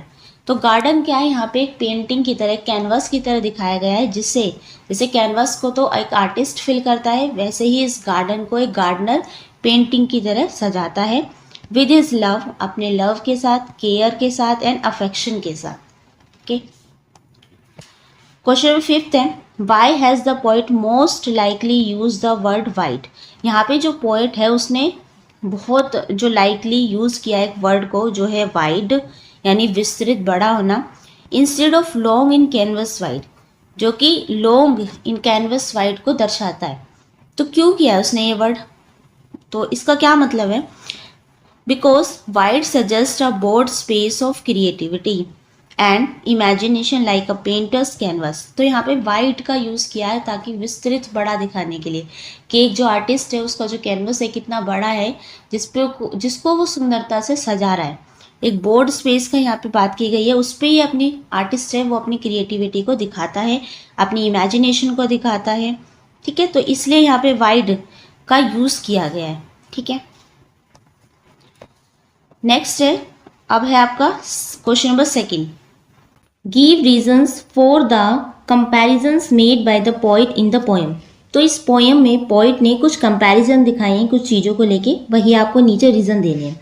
जैसे फर्स्ट है, a painter is compare to a gardener because, कि एक पेंटर को कंपेयर किया गया है एक गार्डनर से, एक माली से, क्योंकि आगे आपको लिखना है क्यों किया गया है कंपेयर। तो देखो, both create beauty using skill, कि दोनों जो है एक ब्यूटीफुल चीज़ बनाते हैं अपनी स्किल्स का यूज़ करके, अपनी केयर को शो करके। वन विथ कलर, जो आर्टिस्ट होता है वो जो अपनी ब्यूटी दिखाता है, आर्टिस्टिक सेंस दिखाता है, वो कलर से दिखाता है कि वो पेंटिंग बनाता है। And the other with seeds, और जो गार्डनर होता है वो अपनी ब्यूटी दिखाता है अच्छे से अरेंजमेंट के साथ, बीज को बोना सीड्स के साथ, प्लांट्स को ग्रो करना और फ्लावर्स को अच्छे से अरेंजमेंट में ग्रो करना। ठीक है, सेकेंड है, a palette is like earth as, यहाँ पे पैलेट को, जो कलर पैलेट होती है उसको कंपेयर किया गया है अर्थ से, यहाँ का सोइल से। क्यों? क्योंकि as both hold many colours and possibilities, जो पैलेट होती है कलर्स की वो होल्ड करती है बहुत सारे कलर्स को, जिसपे कलर मिक्स भी किए जाते हैं, शेड बनाया जाता है। लेकिन और जो अर्थ होती है वो जो कंपेयर, उससे कंपेयर किया गया है वो उठाती है पॉसिबिलिटीज़ को, कि किस तरीके के पौधे वहाँ उगेंगे, किस तरीके से, कितना पानी उन्हें देना है, कितनी केयर उनकी करनी है, तो वो जो जनरली शो करती है पॉसिबिलिटीज़ को। देन थर्ड है, the brush stroke are like seeds because, अब ब्रश स्ट्रोक्स का जो कंपेयर किया गया है वो सीड्स से, बीज से किया गया है। बिकॉज, क्योंकि both are the starting point of creation, क्योंकि दोनों ही एक स्टार्टिंग पॉइंट है किसी भी क्रिएशन को बनाने का। क्यों? जैसे ब्रश स्ट्रोक, जब तक आप एक ब्रश को पेंट में डिप करके कैनवस पे नहीं जलाओगे तब तक आपकी पेंटिंग स्टार्ट नहीं होगी, तो वो सबसे शुरुआती पॉइंट है। ऐसे ही जैसे ही जब तक आप बीज को, सीड्स को नहीं सो करेंगे, नहीं बोएंगे, तब तक आपका गार्डन नहीं सज सकता, नहीं वहाँ पे फ्लावर्स उगेंगे, कुछ भी नहीं उगेगा। तो ये क्या है? ये एक स्टार्टिंग पॉइंट है आपकी क्रिएशन का। Brush strokes create a painting, जिसमें जो ब्रश स्ट्रोक होते हैं, ब्रश के जो स्ट्रोक्स लगाए जाते हैं उससे पेंटिंग बनती है। And seeds create plant and flowers, और सीड से हमारे प्लांट्स और फ्लावर्स बनते हैं। ओके, फोर्थ है, a canvas is similar to a garden plot. अब यहाँ पे कैनवस को सिमिलर दिखाया गया है गार्डन प्लॉट के, एज, क्योंकि both are empty spaces, empty यानी कि खाली स्पेस है। एक कैनवस जो होता है वाइट कलर का, जैसे आपकी शीट होती है ना, तो वो कैनवस एक कपड़े का होता है, मोटे कपड़े का, तो वो एक एम्प्टी स्पेस होता है, खाली जगह होती है। ऐसे ही जो गार्डन प्लॉट है वो अर्थ की एक खाली ज़मीन है। अब उसको आप वहाँ पे अपनी क्या क्रिएशन दिखाएंगे, किस तरीके से बीज को लगाएंगे, क्या आप क्यारियाँ वहाँ पे बनाएंगे, कौन से पौधे किस अरेंजमेंट में लगाएंगे, तो ये आपके ऊपर डिपेंड करता है। ऐसे ही जो कैनवस है, एक एम्प्टी स्पेस है, उस कैनवस पे आप क्या सुंदर सा ड्रॉ करोगे जो सबको बहुत अट्रैक्टिव लगेगा, है ना। That are turn into beautiful creation, जिनको हम टर्न करते हैं एक ब्यूटीफुल क्रिएशन में, क्रिएटिविटी में। ओके, तो इसमें आप ये लिखेंगे। थर्ड पार्ट है, क्वेश्चन द फॉलोइंग आंसर्स। नीचे आपसे कुछ क्वेश्चंस पूछे जिनका आपको आंसर करना है। क्वेश्चन नंबर फर्स्ट है, how does the metaphor brush strokes of seeds enhance the understanding of gardening as an art form. तो यहाँ पे आपसे बोला है कि यहाँ पे एक मेटाफर यूज़ किया गया है जो कि एक पोएटिक डिवाइस है, जो ब्रश स्ट्रोक्स ऑफ सीड्स, ये जो है ब्रश स्ट्रोक्स ऑफ सीड्स यानी कि एक मेटाफर यहाँ यूज़ किया है। तो आपको बताना है कि कैसे ये आपकी समझ को एनहेंस करता है गार्डनिंग के रूप में, एक आर्ट फॉर्म के रूप में, कि कैसे ये जो गार्डनर है और किस तरीके से अपनी गार्डनिंग को एक आर्ट फॉर्म में दिखाता है, किस तरीके से उसकी ब्यूटी को एनहेंस करता है। जहाँ पे ये मेटाफर यूज़ किया गया है आपको ये बताना है, आप इससे क्या समझते हैं। तो आंसर में आप लिखेंगे, सो फर्स्ट का आंसर यहाँ पे, the metaphor compare seeds to brush strokes. यहाँ पे जो मेटाफर यूज़ किया गया है वो कंपेयर करता है सीड्स को ब्रश स्टॉक से, showing that just as a painter carefully places each stroke, कि ये दिखाता है कि कैसे एक पेंटर है बहुत ध्यान से अपने स्ट्रोक को एक प्लेस पे लगाता है ना, क्रिएट अ मास्टरपीस, ताकि उसकी जो एक पेंटिंग बने वो एक बहुत सुंदर, एक अच्छा मास्टरपीस बन पाए। ऐसे ही a gardener plant seeds with a care and intention, ऐसे ही जो गार्डनर होता है, माली होता है, वो भी अपने बीज को बहुत केयर से, बहुत इंटेंशन के साथ सो करता है, बोता है। This helps us see gardening as a creative process, जो कि हमें समझाता है, हेल्प करता है कि कैसे गार्डनिंग एक क्रिएटिव प्रोसेस है दैट रिक्वायर्स, जो इसको ज़रूरत होती है इमेजिनेशन की। गार्डनिंग में भी आपकी इमेजिनेशन की ज़रूरत होती है, प्लानिंग की ज़रूरत होती है, पेशेंस की ज़रूरत होती है, क्योंकि बीज बोते ही तो फ्लावर नहीं उगता, एक समय चाहिए होता है, लगातार पानी दिया जाता है, पेशेंस हमें रखना होता है टू क्रिएट नेचुरल ब्यूटी, जिससे एक नेचुरल ब्यूटी क्रिएट हो पाती है। ओके, क्वेश्चन नंबर 2 है, what can you infer about the poet's perspective on the relationship between nature and creativity from the following lines. अब आपको नीचे एक लाइन दी हुई है, आपसे पूछा है, जैसे लाइन पहले पढ़ लेते हैं, each plot a canvas wide where art and life coincide. तो ये इस लाइन का क्या मतलब है, जैसे पोइट का क्या पर्सपेक्टिव है इस लाइन को लेके, जो नेचर और क्रिएटिविटी के बीच में क्या रिलेशन दिखाता है इस लाइन के अकॉर्डिंग, किस लाइन का यूज़ किया गया है ताकि नेचर और क्रिएटिविटी को जोड़ा जाए, तो किस तरीके से इनके बीच में क्या रिलेशनशिप है, तो पोइट की आपको पर्सपेक्टिव बताना है। सो आंसर में आप लिखेंगे, the poet sees nature and creativity as inseparable. इसमें जो पोइट है वो दिखाना चाहता है कि जो नेचर है, प्रकृति है और क्रिएटिविटी है, वो इनसेपरेबल है, मतलब अलग नहीं किया जा सकता, ये एक ही साथ रहेंगी। जहाँ पे नेचर है वहाँ क्रिएटिविटी है, और जहाँ पे क्रिएटिविटी है वो नेचर से जुड़ी हुई है। A garden plot a part of nature, जो एक गार्डन प्लॉट है, जो खाली स्पेस है गार्डन का, वो पार्ट है हमारे नेचर का। Becomes a canvas for artistic expression, जिसे यहाँ पे कैनवस का रूप दिया गया है, जिसपे हम आर्टिस्टिक एक्सप्रेशन दिखाते हैं। वेयर लाइफ, जहाँ पे लाइफ है, जैसे कि प्लांट्स है, फ्लावर्स है, and art the Gardner's creative, और जो आर्ट है वो है गार्डनर की क्रिएटिविटी कम टुगेदर। तो लाइफ भी है क्योंकि वहाँ पे पेड़ पौधे हैं, ठीक है, इंसेक्ट आ रहे हैं अलग अलग, तो वहाँ पे लाइफ भी है। और आर्ट कैसे है, क्योंकि एक गार्डनर जो है अपनी क्रिएटिविटी दिखाता है, तो ये दोनों चीज़ें मिल जाती हैं। This means nature itself inspire and enables creativity. दोनों चीज़ें आपस में इनसेपरेबल है, उन्हें सेपरेट नहीं किया जा सकता। जहाँ पे आर्ट है वहाँ पे ब्यूटीफुल, जैसे यहाँ पे बोला है ना कि लाइफ को जोड़ा गया है, आर्ट एंड लाइफ को एक साथ जोड़ा गया है यहाँ पे। नेक्स्ट है क्वेश्चन नंबर 3 है, do you think the imagery in the poem successfully paints a vivid picture in the readers mind. तो आप क्या सोचते हैं कि रीडर्स के माइंड में, जो इस स्टोरी को पढ़ रहा है, उसके माइंड में जो पोएम है, एक इमेजरी क्या होती है, कल्पना करना। क्या किसी भी लाइन को पढ़कर आप उसको इमेजिन कर पाए, उसकी कल्पना बना पाए कि किस तरीके से क्या हो रहा होगा। तो ये पोएम क्या सक्सेसफुली पेंट कर पाती है अलग अलग पिक्चर्स को, आपके दिमाग में अलग अलग कल्पनाओं को, इमेजरी को। इफ़ यस, अगर हाँ है तो वाई, क्यों। इफ़ नो, अगर नहीं है तो वाई नॉट, क्यों। ठीक है, आंसर में लिखेंगे, yes the imagery is very effective. तो इस पोएम में जिस इमेजरी की, जिस इमेजिनेशन की बात की गई है, बहुत इफेक्टिव है। The poet uses vivid words like palette of earth, क्योंकि इसमें जो पोइट है उसने अलग अलग वर्ड्स का यूज़ किया है, जैसे पैलेट ऑफ अर्थ को एक कलर पैलेट के रूप में दिखाया है। Brush strokes of seeds, blossoms bloom, shades of green, red and blue and canvas wide, which appeal to our senses to help our clearly imagine a beautiful garden. तो ये सब चीज़ें हैं जिसने हमें अपील किया है हमारी सेंसेस को हेल्प करने में, कि किस तरीके से हम बिल्कुल क्लियरली इमेजिन कर पाए अपनी ब्यूटीफुल गार्डन का।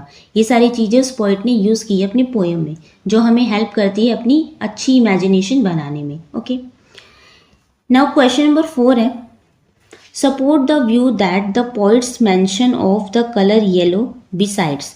तो आपको अपना सपोर्ट देना है, जैसे पोइट ने मेंशन किया है रेड कलर, ब्लू कलर और ग्रीन कलर, लेकिन उसने येलो कलर का यूज़ यहाँ पे नहीं किया है। Would have learned effectively to the imagery. तो आपको बताना है, अगर उसने येलो कलर का यूज़ किया होता तो कितना इफेक्टिव होता, जो इसने पोएम में अगर येलो कलर का यूज़ किया होता तो वो कितना इफेक्टिवली यहाँ पे दिखाता। तो बिल्कुल जैसे स्प्रिंग सीजन आने पे येलो कलर का जो महत्व है, इंपॉर्टेंस है, बहुत बढ़ जाती है। उस दिन लोग येलो कलर ही पहनना ज़्यादा पसंद करते हैं, नेचर में येलो कलर ज़्यादा दिखना शुरू हो जाता है। येलो कलर के फ्लावर्स की एक अलग ही ग्रेस है। तो यहाँ पे पोइट ने येलो कलर को मिस किया है, वहाँ पे नहीं करा है। अगर वो येलो कलर का यूज़ करते तो शायद पोएम और सुंदर होती, है ना। तो आंसर में आप लिखेंगे including the colour yellow would have made the imagery even more vibrant and complete. अगर उसने येलो कलर, पोएट ने येलो कलर को अपनी पोएम में इमेजरी के रूप में यूज़ किया होता तो शायद पोएम और वाइब्रेंट और कंप्लीट नज़र आती। Yellow brings brightness, yellow brightness colour है, वार्मथ है एंड चीयरफुलनेस है, like sunlight and happiness. Which would enhance the beauty, जो कि इन्हेंस करता है ब्यूटी ऑफ द गार्डन को, alongside red, blue and green, making the picture in our mind richer and livelier. ठीक है, तो yellow colour का use करना ज़्यादा अच्छा रहता, ब्यूटी को, उससे जो गार्डन की ब्यूटी है और इन्हेंस हो जाती। नेक्स्ट है क्वेश्चन नंबर 5 है, considering the line gardens become painting still. यहाँ पे लास्ट में एक लाइन का यूज़ किया गया है कि gardens become a painting still. What can you interpret about the poet's view on the timeless of nature's beauty?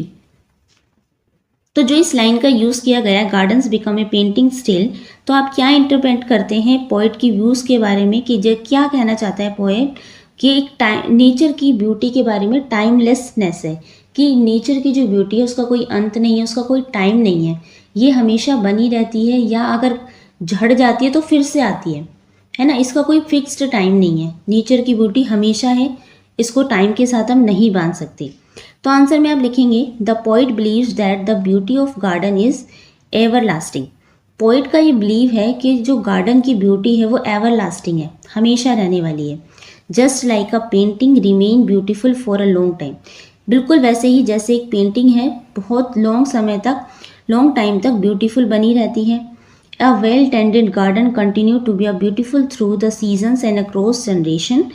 जैसे सीजन्स आते हैं तो वो जो गार्डन होता है वो और सुंदर हो जाता है, जनरेशन टू जनरेशन ये सुंदरता बनी रहती है या आगे बढ़ती रहती है। Nature's beauty is permanent and never fades, नेचर की जो ब्यूटी है वो परमानेंट है और वो कभी भी फेड नहीं होती। ओके, क्वेश्चन नंबर 6 है just the title of the poem canvas of soil justify. Okay, आपको ये जो टाइटल है पोएम का कैनवस ऑफ सॉइल, इसको जस्टिफाई करना है। सो आंसर में हम लिखेंगे the title is very apt because the poem compares the soil to a canvas. जो टाइटल है वो बिल्कुल एप्ट है बिकॉज, क्योंकि जो पोएम कंपैरिजन किया गया एक सॉइल का कैनवस के साथ, on which the gardener creates beautiful living painting, जो कि जिसमें एक गार्डनर है जो क्रिएट करता है बहुत ब्यूटीफुल पेंटिंग को, लिविंग पेंटिंग, एक जीती जागती सजीव चित्र को वो बनाता है। सोइल प्रोवाइड्स द बेस, जो सोइल है मिट्टी है वो बेस प्रोवाइड करती है, एंड स्पेस देती है, लाइक अ कैनवस की तरह। वेयर सीड्स, जहाँ पर एक गार्डनर जो है सीड को बोता है, लाइक कलर्स, जैसे कैनवस पे एक जो चित्रकार होता है, आर्टिस्ट होता है, वो कलर लगाता है। Grow into flowers and plants forming nature's masterpiece, तो वहाँ पे जो फ्लावर्स, सीड को बोने के बाद जो फ्लावर्स उगते हैं, जो पौधे उगते हैं, जो सुंदरता बिखरती है, अलग अलग कलर के जो वाइब्रेंट कलर्स हमने देखने को मिलते हैं फ्लावर्स के उगने के बाद, ये करते हैं नेचर के एक मास्टरपीस को क्रिएट करते हैं। कि जैसे एक आर्टिस्ट अपनी पेंटिंग को बनाता है ना और उसको वो देखने में बहुत खूबसूरत लगती है, ऐसे ही एक गार्डनर जो है अपने गार्डन को बहुत सुंदर सजाता है, बिल्कुल एक मास्टरपीस पेंटिंग की तरह। ओके, सो आंसर में आप ये लिखेंगे। नेक्स्ट है वोकेबलरी इन कॉन्टेक्स्ट। फर्स्ट है the poet refers to the shades of green, red and blue. Poet ने अपनी पोएम में रेफर करे हैं कुछ शेड कलर्स के, green colour, red and blue colour के, इन दिस पोएम, इस पोएम में। Let us read some of the name of different shades of these colours. चलिए इन कलर्स की अलग अलग शेड्स के बारे में हम इनके नाम पढ़ते हैं। तो रेड के आपके शेड देखो, ये है रस्टी रेड, सैलमन, जैसे इसमें जो एल होता है वो साइलेंट होता है, इसे रीड नहीं किया जाता, इसे पढ़ते हैं हम सैमन। फिर है स्कारलेट, क्रिम्सन, ब्लड रेड, और इसमें देखो ये है व्यू मिलन, ठीक है, इसका नाम ये प्रोनाउंसिएशन भी इनके साथ में दी हुई है। उसके बाद है ग्रीन की शेड, पाइन ग्रीन है, इंडिया ग्रीन है, एप्पल ग्रीन है, जेड है, ऑलिव है और पिस्ताशियो कलर है। ब्लू के जो शेड है, नेवी ब्लू हो गया, इंडिगो कलर है, कोबाल्ट ब्लू है, डैनिम कलर है, स्काई ब्लू है, नाइस ब्लू। ये सब क्या है, ये रेड के शेड्स, ये है ग्रीन के शेड और ये है ब्लू के shade. Now discuss in pairs, आपको पेयर में डिस्कस करना है any two things that you can associated with these colours. कोई भी आपको दो चीज़ें लिखनी है इन कलर से जो जुड़ी हुई हैं, इन कलर्स के बारे में। जैसे अगर हम रेड की बात करें तो रेड कलर का ब्लड भी होता है, रोज़ भी होता है। ग्रीन कलर के हमारे ट्रीज होते हैं, ग्रास होती है। ब्लू कलर का स्काई और सी होती है। और भी इन कलर्स के बारे में अगर आप लिखना चाहते हैं कि इन कलर से कौन कौन सी चीज़ें जुड़ी हुई हैं या ऐसे कलर की कौन कौन सी चीज़ें हैं, थिंग्स हैं, उनके नाम आप यहाँ पे लिख सकते हैं। ओके, सेकेंड पार्ट है इसमें, you have studied painting related words like palette, brush strokes, shades, hue, colours and canvas. तो आपने इस पोएम में कुछ वर्ड्स के बारे में स्टडी करा जो पेंटिंग रिलेटेड वर्ड्स हैं। जैसे पैलेट के बारे में आपने पढ़ा, ब्रश स्ट्रोक्स क्या होते हैं, शेड्स के बारे में आपने पढ़ा, ह्यू, कलर्स एंड कैनवस के बारे में। Now read the following paragraph and discuss in pairs. नीचे आपको एक पैराग्राफ दिया हुआ है, उसको आपको पढ़ना है और डिस्कस करना है अपने पेयर्स में। Word the underline paintings related word, कुछ वर्ड्स को यहाँ पे अंडरलाइन किया गया है, वो जो कि पेंटिंग रिलेटेड वर्ड्स हैं। वर्ड्स माइट मीन, उनके आपको मीनिंग बताने हैं। डिस्कस दिस वे, आपको इस तरीके से डिस्कस करने हैं। देखो, आप इसको इस तरीके से करना है। I think dash means dash because the passage like about talks about. तो ये जो फिल इन द ब्लैंक्स है इसमें आप फिल करेंगे। एग्जाम्पल भी आपको दिया हुआ है, जैसे आप इसे फिल कैसे करेंगे। I think portrait means a picture of someone, कि आई थिंक जो पोर्ट्रेट होता है, किसी का भी चित्र बनाना होता है, वो पिक्चर ऑफ समवन, किसी का भी पिक्चर बनाने से रिलेटेड है, उसके फेस का चित्र बनाने से। बिकॉज, क्योंकि the passage talks about the capturing of friends features, क्योंकि इस पैसेज में दिखाया गया है किस तरह से कैप्चर किया जाता है फ्रेंड्स के फीचर्स को, कि उसके फेस के फीचर्स कैसे हैं, नाक कैसी है, उसका फेस कट कैसा है, उसके लिप्स के शेप कैसी हैं, आइज़ कैसी हैं, तो उसके फीचर्स के बारे में कैप्चर किया जाता है एक पोर्ट्रेट में। अब ये पैराग्राफ रीड कर लेते हैं। इसमें जो अंडरलाइन वर्ड है फिर आपको उनकी मीनिंग बतानी है। इन द आर्ट स्टूडियो में young painters eagerly approach their ईजल्स।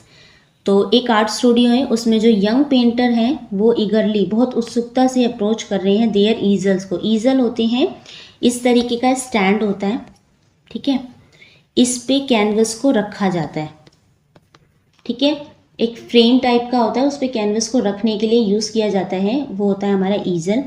Each framing a canvas that they had to work on, हर कैनवस को इस पर रख के, ये एक फ्रेम टाइप का होता है, कैनवस पे इसको रख के वर्क किया जाता है। The teacher encourage them to experiment with a diverse tonal range, जो उनके टीचर हैं, जो उन्हें पेंटिंग करना सिखा रहे हैं, वो एनकरेज कर रहे हैं सभी स्टूडेंट को कि वो एक्सपेरिमेंट करें अलग अलग कलर्स, अलग अलग टोनल रेंज यानी कि अलग अलग कलर्स के शेड के साथ। प्लेइंग विद शेड्स का मतलब है अलग अलग शेड्स को यूज़ करना। And use to bring their paintings to life, और अलग अलग शेड्स को यूज़ करना और अपनी पेंटिंग को बिल्कुल पेंटिंग्स ऑफ लाइफ, ठीक है। One student focused on A detail, एक जो स्टूडेंट है वो डिटेलिंग पे, बहुत बारीकी पे फोकस कर रहा है पोर्ट्रेट की, क्योंकि वो पोर्ट्रेट बना रहा होगा। कैप्चरिंग हिज फ्रेंड्स फीचर, वो अपने फ्रेंड्स का पोर्ट्रेट बना रहा होगा, तो उनके जो फीचर्स हैं उसको वो कैप्चर कर रहा है, एक एक चीज़ बिल्कुल हूबहू वैसे ही बनाने की कोशिश कर रहा है।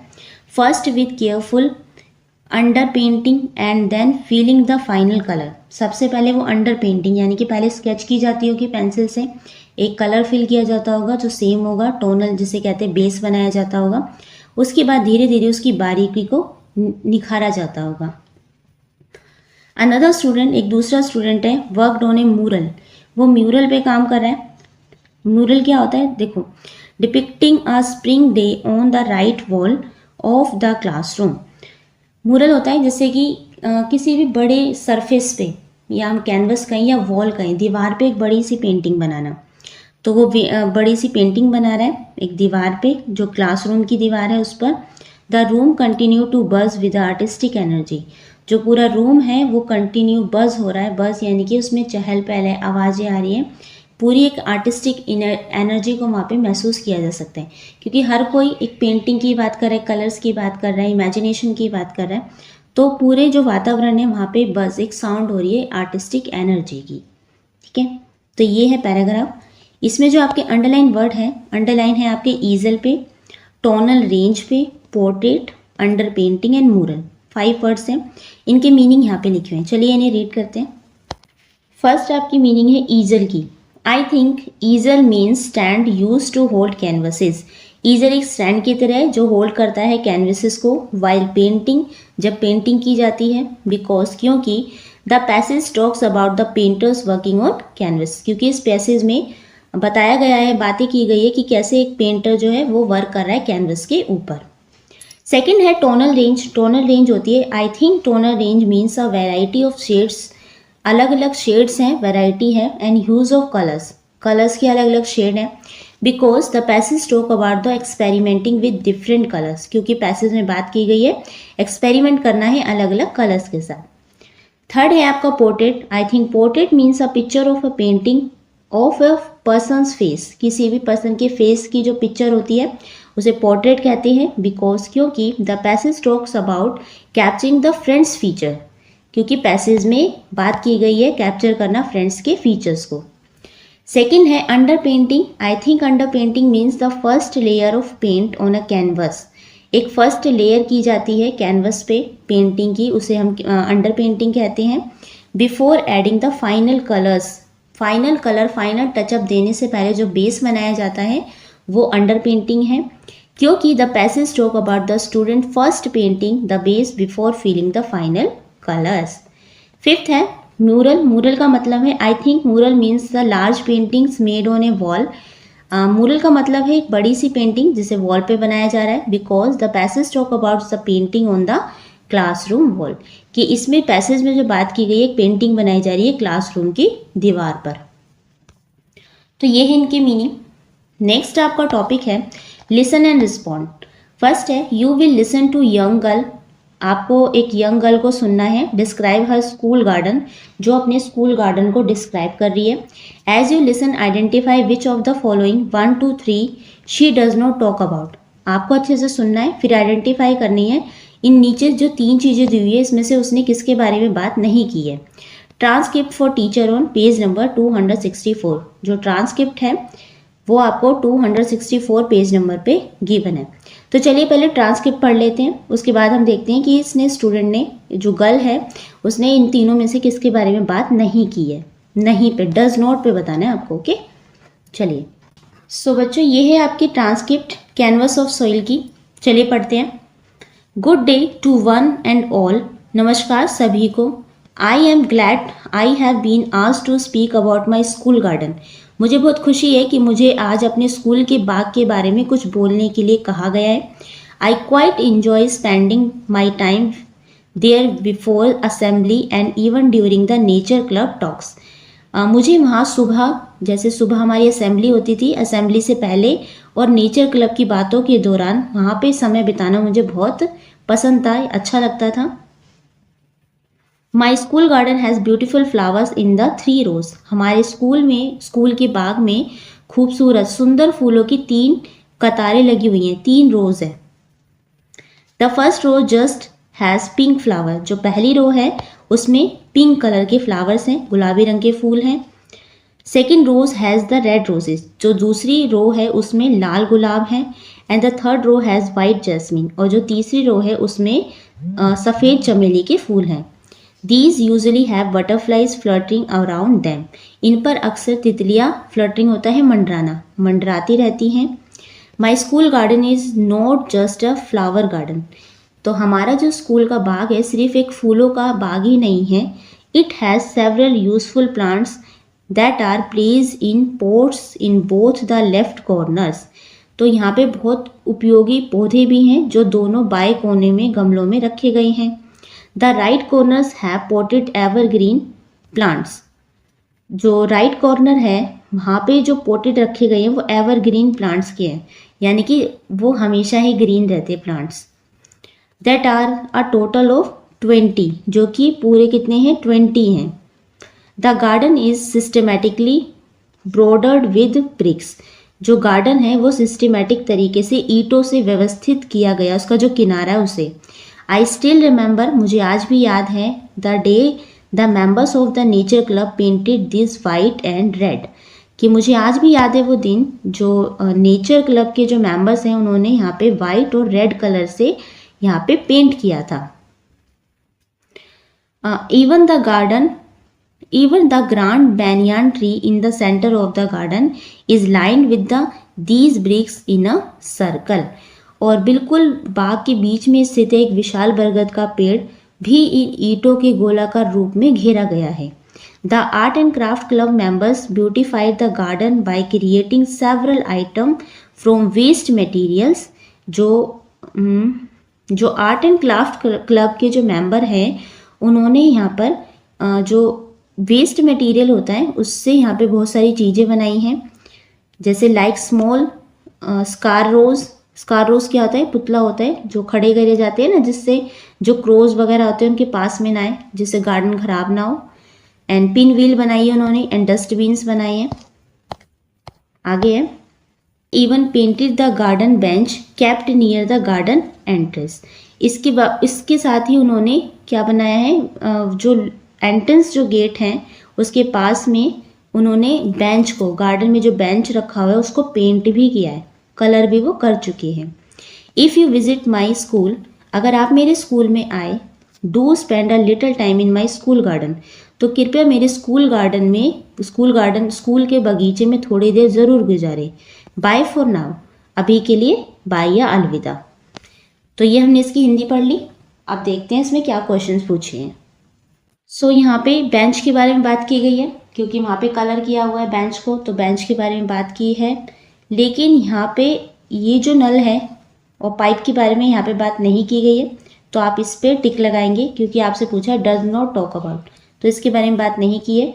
और बटरफ्लाइज फ्लटरिंग, बटरफ्लाई मंडराती है वहाँ पे, तो इसके बारे में बात की गई है. तो आपका आंसर हो जाएगा आंसर नंबर सेकंड के बारे में यहाँ पे इस जो ट्रांसक्रिप्ट है इसमें बात नहीं की गई है. अब आपसे बोला है सेकंड में, you will once again listen, एक बार आपको फिर से वही पढ़ना है, to the young girl as you listen, जैसे ही आप उसे लिसन करेंगे, सुनेंगे. Circle the correct answer from the options given below. नीचे आपको जो ऑप्शन दिए हुए हैं उसमें जो राइट ऑप्शन है उस पर आपको सर्कल करना है. यहाँ पे आपको स्टेटमेंट दी हुई है, ये हैं आपके इस तरफ 3 ऑप्शन है. इन तीनों ऑप्शन में से जो भी राइट है उस पर आपको सर्कल करना है. फर्स्ट है the colour of flowers in the first row. First row में कौन से कलर के फ्लावर थे, तो वो थे आपके पिंक कलर के. सेकेंड है the type of flowers in the second row. Second row में कौन से किस टाइप के फ्लावर्स थे, तो सेकेंड रो में थे आपके रोजेस. थर्ड है position of the type of the useful plants. तो जो यूजफुल प्लांट्स की पोजीशन क्या थी, तो वो सब थे लेफ्ट कॉर्नर्स पे. The number of potted evergreen plants, कितने नंबर ऑफ पोटेड थे एवरग्रीन प्लांट्स के, तो वो थे 20. फिफ्थ है the paint colour on the bricks bordering the garden. कौन से कलर से पेंट किया गया था उन ब्रिक्स को, तो ये किया था वाइट एंड रेड कलर से. तो ये सब आंसर हैं जिन पे हमने सर्कल लगाया. सिक्स्थ है type of tree in the centre of the garden. कौन से टाइप का ट्री था गार्डन के सेंटर में, तो ये था बैनियान यानी कि बरगद का ट्री. सेवन्थ है things created with waste material. कौन सी चीज़ें बनाई गई थी वेस्ट मटेरियल से, dustbin, plant neem border, bird houses. तो डस्टबिन बनाया गया था वेस्ट मटेरियल से. तो ये है आपके राइट आंसर. नेक्स्ट आपका टॉपिक है स्पीकिंग एक्टिविटी. इसमें फर्स्ट है people wish to have a garden at home. कुछ लोगों की विश है कि उनके होम में ही गार्डन होना चाहिए, घर के पास ही. Some like a flower garden, या तो कोई फ्लावर का गार्डन हो, and some a vegetable garden, या सब्जियों का गार्डन है. Think and note some advantage of the both these types as gardens for homes. आपको इनकी एडवांटेज बतानी है. अगर फ्लावर का गार्डन है तो उसकी क्या एडवांटेज होगी, वेजिटेबल गार्डन है तो उसकी क्या एडवांटेज होगी, आपको दोनों की बतानी है. तो एडवांटेज में आप लिखेंगे, देखिए आंसर में आप लिखेंगे advantages of flower garden. Flower garden की क्या एडवांटेज होंगे, तो flower garden enhance beauty with vibrant colours. जो फ्लावर गार्डन होते हैं वो ब्यूटी को एनहेंस करते हैं अपने वाइब्रेंट कलर्स से. एंड अट्रैक्ट पॉलिनेटर लाइक बीज, बूस्टिंग नियर प्लांट्स ग्रोथ. दे सूट स्मॉल स्पेसेस. वो छोटे स्पेसेस पे सूट करते हैं, प्योरीफाई एयर, एयर को प्योरीफाई करते हैं, and create environmental for mental wellbeing, हमारी मेंटल हेल्थ के लिए भी ऐसा एनवायरनमेंट बहुत अच्छा रहता है। Flowers are useful in festivals and worship, जो फ्लावर्स हैं वो यूजफुल होते हैं फेस्टिवल्स में, त्योहारों में, वर्शिप जब आप पूजा करते हैं तब भी। Gardening develops love for nature. अब है वेजिटेबल गार्डन की क्या एडवांटेजेस होंगी, तो देखो, vegetable gardens provide fresh nutritious produce that saves our promote healthy eating, they encourage physical activity through digging the weeding while improving soil health with plant like B answer. Caring for plants develops discipline and patience. The eco-friendly plantation reduce carbon footprint and plastic waste.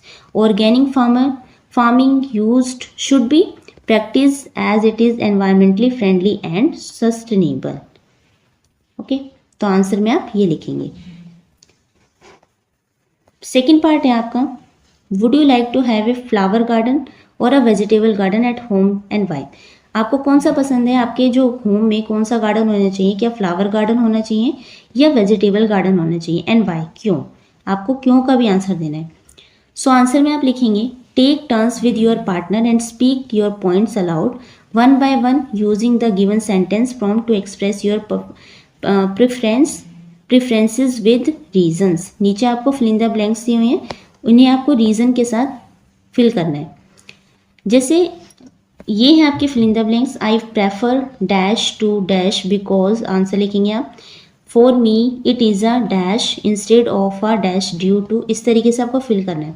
So answer है आपका, I would prefer to have a vegetable garden at home because, because के बाद आप लिखेंगे, it offers fresh organic and nutritious produce for my family, home grown vegetables are free from harmful chemicals and have a richer taste, gardening also teaches patience, responsibilities and the joy of living life.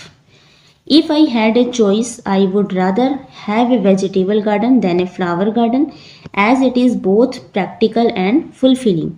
Watching seeds grow into healthy plants gives a deep sense of satisfaction and accomplishment.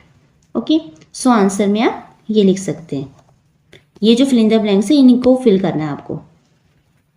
चलिए, इसके बाद आपका next topic है writing task. Writing task में आपसे बोला है, write a descriptive piece of 2 and 3 paragraphs describing the details and colours in the garden you have visited, जिसमें आपको 2 and 3 पैराग्राफ्स लिखने हैं जिसमें डिस्क्राइब किया गया है, डिटेल्स बताई गई हैं कलर्स की जो आपने गार्डन में देखे हैं जब आप गार्डन घूमने गए हैं। आपको बताना है focus on how different shades of blue, focus करना है आपको जो कलर्स हैं ब्लू, रेड एंड ग्रीन के अलग अलग शेड्स में, create contrast and bring the garden to life। फिर pay attention to details like a texture of petals, petal जो पत्तियां हैं उसमें किस तरीके के टेक्सचर है, कौन कौन से उसमें डिज़ाइन है, the wearing green of leaves and the way light affects the color, जब लाइट उन पत्तियों पे, उन फूलों पे पड़ती है, चाहे सुबह की बिल्कुल मॉर्निंग की लाइट हो, शाम की लाइट हो और चंद्रमा की जो उस पर किरणें पड़े, तो जो भी लाइट वहाँ पे पड़ती है वो किस तरीके से अफेक्ट करती है, उनका कैसा शेड हो जाता है, वो आपको बताना है। तो चलिए इसको देखते हैं आंसर एक बार। सो मैंने गार्डन के बारे में लिखा है, जैसे आपसे बोला है ना कि आप कोई भी गार्डन आपने विजिट किया उसके बारे में आपको बताना है, कुछ की पॉइंट्स भी दिए हुए हैं। तो माई विजिट टू अमृत उद्यान, तो जैसे मैंने विजिट किया है गार्डन जिसका नाम है Amrit Udyan. Last week I visited the magnificent Amrit Udyan at Rashtrapati Bhavan that look like a living painting, जो कि बिल्कुल एक सजीव पेंटिंग की तरह लग रहा था। The moment I stepped in I was greeted by a soothing blend of colors, deep crimson roses stood proudly beside delicate pink blossoms, and while clusters of bright scarlet flowers added warmth and vibrancy. In contrast, soft shaded of blue from the pale sky blue, iris and forget-me-not to rich indigo, daisy and fancy created the claiming effect. The color did not clash, instead they complemented one another beautifully, bringing harmony to the gardening, soothing to the eyes. The various greens of leaves formed a perfect backdrop. Some leaves were light and fresh like emerald glass, while others were dark and glossy like polished jade. The petals felt velvety and smooth to the touch, and a few had slightly ruffled edges and shimmered under the sunlight. As the golden rays of the sun fell upon them, the colors appeared to glow, creating gentle shadows and highlights. The garden seemed alive, breathing in colors and radiating beauty through every corner of the garden. तो जो भी garden हो आपने visit किया है आप उसके बारे में बता सकते हैं, ज़रूरी नहीं आपको इसी के बारे में और ऐसा ही लिखना हो। ओके, आंसर यहाँ पे वेरी कर सकते हैं। सो नेक्स्ट आपका टॉपिक है learning beyond the text. Mini project आपको गिवन है जिसमें आपको ऑब्जेक्टिव बताने हैं। Explore the multifaceted world of gardens, their design, culture, significance, artistic inspiration and the art of gardening itself. Duration बताना है। This project can span over a few weeks allowing student adequate time for research and creative process. आपको कोई से भी एक mini project आपको दिया गया है जिसमें आपको गार्डन के बारे में देखना है, उसका डिज़ाइन कैसा है, कल्चरल सिग्निफिकेंस कैसा है, आर्टिस्टिक इंस्पिरेशन वहाँ पे क्या है, गार्डनिंग क्या है, आर्ट किस तरीके से उससे जुड़ी हुई है। ड्यूरेशन आपको दिया गया है, कुछ फ्यू वीक्स दिए गए हैं जिसमें जो स्टूडेंट है अच्छे से उनको टाइम मिल पाए अपनी रिसर्च को कंप्लीट करने का एंड क्रिएटिव प्रोसेस को पूरा करने का। सेलेक्ट एनी 2 असाइनमेंट्स, आपको कोई से भी 2 असाइनमेंट सेलेक्ट करने हैं। एनी वन फ्रॉम 1 और 2 and any one from 3 and 4। नीचे जो असाइनमेंट है, असाइनमेंट 1 ये है, असाइनमेंट 2 ये है, असाइनमेंट 3 ये है और उसके बाद है असाइनमेंट 4। इसमें से कोई से भी आपको 2 पिक करने हैं, उनमें आपको इनके बारे में फिर आपको बताना है। ओके, सो असाइनमेंट 1 में आपको क्या करना है, do research and collect information on any 5 famous gardens of India. India में कोई से भी 5 जो फेमस गार्डन्स हैं उसके बारे में आपको रिसर्च करनी है और कुछ इन्फॉर्मेशन कलेक्ट करनी है। सच एज, जैसे जो गार्डन हो सकते हैं, अमृत उद्यान हो सकता है, वृंदावन गार्डन हो सकता है और many others. Okay, focus on history, उनकी क्या इतिहास रहा है, क्या हिस्ट्री रही है वो आपको बताना है। डिज़ाइन एलिमेंट्स, आपको उनके एलिमेंट्स बताने हैं। एंड कल्चरल सिग्निफिकेंस, उनका कल्चरल जो सिग्निफिकेंस है वो क्या है आपको वो भी समझाना है। Prepare a short report and make a presentation, एक शॉर्ट रिपोर्ट भी आपको तैयार करनी है और अपनी क्लास में इस बात को लेकर जो आप भी इंफॉर्मेशन कलेक्ट करेंगे उसकी प्रेजेंटेशन भी आपको करनी है। ठीक है, फर्स्ट है आपका ये असाइनमेंट। ये सेकेंड असाइनमेंट में आपको करना है एक्सप्लोर वेरियस आर्ट फॉर्म्स। अलग अलग इंडिया में जो आर्ट फॉर्म्स हैं उनको एक्सप्लोर करना है, जैसे पेंटिंग्स होगी, स्कल्पचर्स होगी, जो मूर्तियाँ वगैरह बनाई जाती हैं। इंस्पायर्ड बाय गार्डन्स, जो कि गार्डन से इंस्पायर है।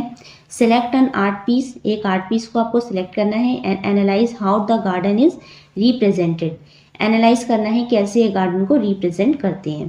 Create a visual and return responses inspired by the garden. Okay, ये भी आपको यहाँ पे बताना है। थर्ड आपका असाइनमेंट है डिज़ाइन योर ओवन गार्डन, आपको अपना गार्डन डिज़ाइन करना है जिसमें आपको design a garden on a paper और यूजिंग डिजिटल टूल्स। आपको पेपर पे गार्डन बनाना है और ओरिजिनल डिजिटल टूल्स का आपको यूज़ करना है। Incorporate elements and artistic inspiration learn from part 1 and 2 में से आप इनको लर्न कर सकते हैं कि आप आर्टिस्टिक इंस्पिरेशन क्या क्या यूज़ कर सकते हैं। Present your choices in design and artistic influences to the class, class में आपने जो डिज़ाइन बनाया है, जो आर्टिस्टिक इन्फ्लुएंसेस आपने यूज़ किए हैं वो आपको क्लास में प्रेजेंट भी करनी है। फोर्थ आपका असाइनमेंट है इंटरव्यू विद अ गार्डनर और लैंडस्केपिंग एक्सपर्ट। आपको किसी भी गार्डनर का, माली का, ये लैंडस्केपिंग एक्सपर्ट है, उनका इंटरव्यू लेना है। अप्रोच अ लोकल गार्डनर और a landscaping expert for an interview, आपके आसपास जो भी कोई लोकल गार्डनर है, माली है, उसका जाके आप इंटरव्यू ले सकते हैं। कुछ क्वेश्चंस आपको तैयार करने हैं, जैसे prepare a questions focus on understanding the practical aspect of gardening and landscaping. कुछ क्वेश्चंस आपको तैयार करने हैं जो फोकस करते हैं और प्रैक्टिकल एस्पेक्ट ऑफ गार्डनिंग और लैंडस्केपिंग के बारे में। Right a summary of your experience, जो भी आपने एक्सपीरियंस किया उसकी आपको लास्ट में छोटी सी समरी भी तैयार करनी है। तो किन्हीं कोई भी 2 आपको ये लेने हैं, ठीक है, जैसे 4 दिए हुए हैं ना आपको असाइनमेंट, कोई भी 2 असाइनमेंट लेके आपको ये कंप्लीट करना है। तो जैसे मैं असाइनमेंट 1 के बारे में आपको एक जनरल नॉलेज दे देती हूँ, छोटा सा आंसर लिख के बता देती हूँ कैसे आप इसे कर सकते हैं। देखिए, असाइनमेंट अगर मैं फर्स्ट लेती हूँ तो I have chosen assignment first and fourth. Assignment first and fourth के बारे में मैं आपको बताती हूँ। सबसे पहले assignment 1, 5 famous garden of India. जो 5 फेमस गार्डन है इंडिया के बारे में वो बताते हैं। सबसे पहले है शालीमार बाग का श्रीनगर जो गार्डन है वो। इसकी हिस्ट्री है built in 1619 by empire Jahangir for his wife Nur Jahan. ये जहांगीर ने बनाया था अपनी वाइफ नूरजहां के लिए। डिज़ाइन एलिमेंट है Mughal style terrace and fountains हैं, वहाँ पे कैनल्स हैं, सिमेट्रिकली लेआउट है। कल्चरल सिग्निफिकेंस है symbol of Mughal love and nature and Persian garden design. Second आपका गार्डन है वृंदावन गार्डन मैसूर का। हिस्ट्री है बिल्ट इन 1932 नियर कृष्णा राजा सागर डैम में। डिज़ाइन एलिमेंट्स है म्यूजिकल फाउंटेन है, इल्यूमिनेटेड पाथवे है, ज्योमेट्रिकल पैटर्न्स है। कल्चरल सिग्निफिकेंस है one of India's most famous tourist gardens.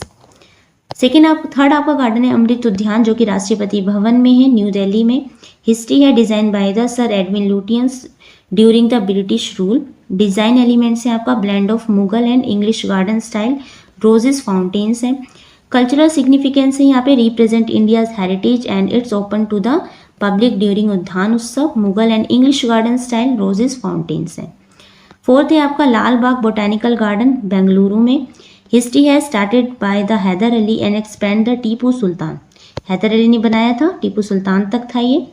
Design elements है ग्लास हाउस है, रेयर पेंट है, प्लांट स्पीसीज है, वाइड लॉन्स हैं यहाँ पे। कल्चरल सिग्निफिकेंस है important centre of the botanical research. Fifth है आपका रॉक गार्डन चंडीगढ़ का। हिस्ट्री है created by Nek Chand using waste material से ये बनाया गया है। डिज़ाइन एलिमेंट है sculpture made by the recycled items, waterfalls है, पाथवेज है। कल्चरल सिग्निफिकेंस है promote creative and environmental awareness. इन जरूरी थोड़ी थोड़ी इन्फॉर्मेशन आपको मैंने हर गार्डन के बारे में दे दी है। और ज़्यादा इन्फॉर्मेशन आप गूगल से नेट से निकाल सकते हैं, उनकी पिक्चर्स भी देख सकते हैं कैसे ये गार्डन्स हैं, और इन्फॉर्मेशन आप इनके बारे में कलेक्ट कर सकते हैं। ठीक है, इस तरीके से आपको असाइनमेंट बनाना है। एक मैंने फोर्थ असाइनमेंट भी आपको दिखाया है। जैसे आप फोर्थ असाइनमेंट में क्या कर सकते हैं, आपको इंटरव्यू करना है गार्डनर के साथ। सो क्वेश्चन आप उनसे पूछ सकते हैं, what is the most important factor to for healthy plant growth.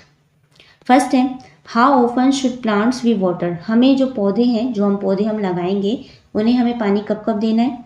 Which plants are easiest for beginners. जो पहली बार पौधे लगा रहे हैं, कौन से प्लांट सबसे ईजी रहेंगे उन्हें उगाने के लिए, जिनकी ज़्यादा केयर की ज़रूरत नहीं है, आसानी से उग जाए।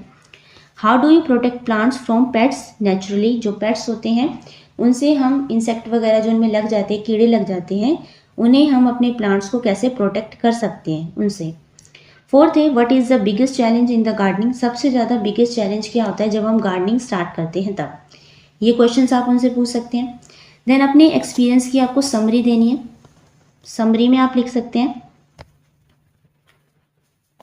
देखिए, I interviewed a local garden in my neighbourhood. मैंने एक लोकल गार्डनर का इंटरव्यू किया, अपने नेबर हमारे पड़ोस में था जो।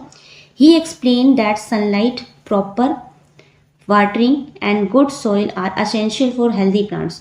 उन्होंने एक्सप्लेन किया कि सूरज की रोशनी, प्रॉपर वाटरिंग, सही से पानी देना है, और गुड सॉइल, एक अच्छी मिट्टी बहुत ज़रूरी है हेल्दी प्लांट्स के लिए।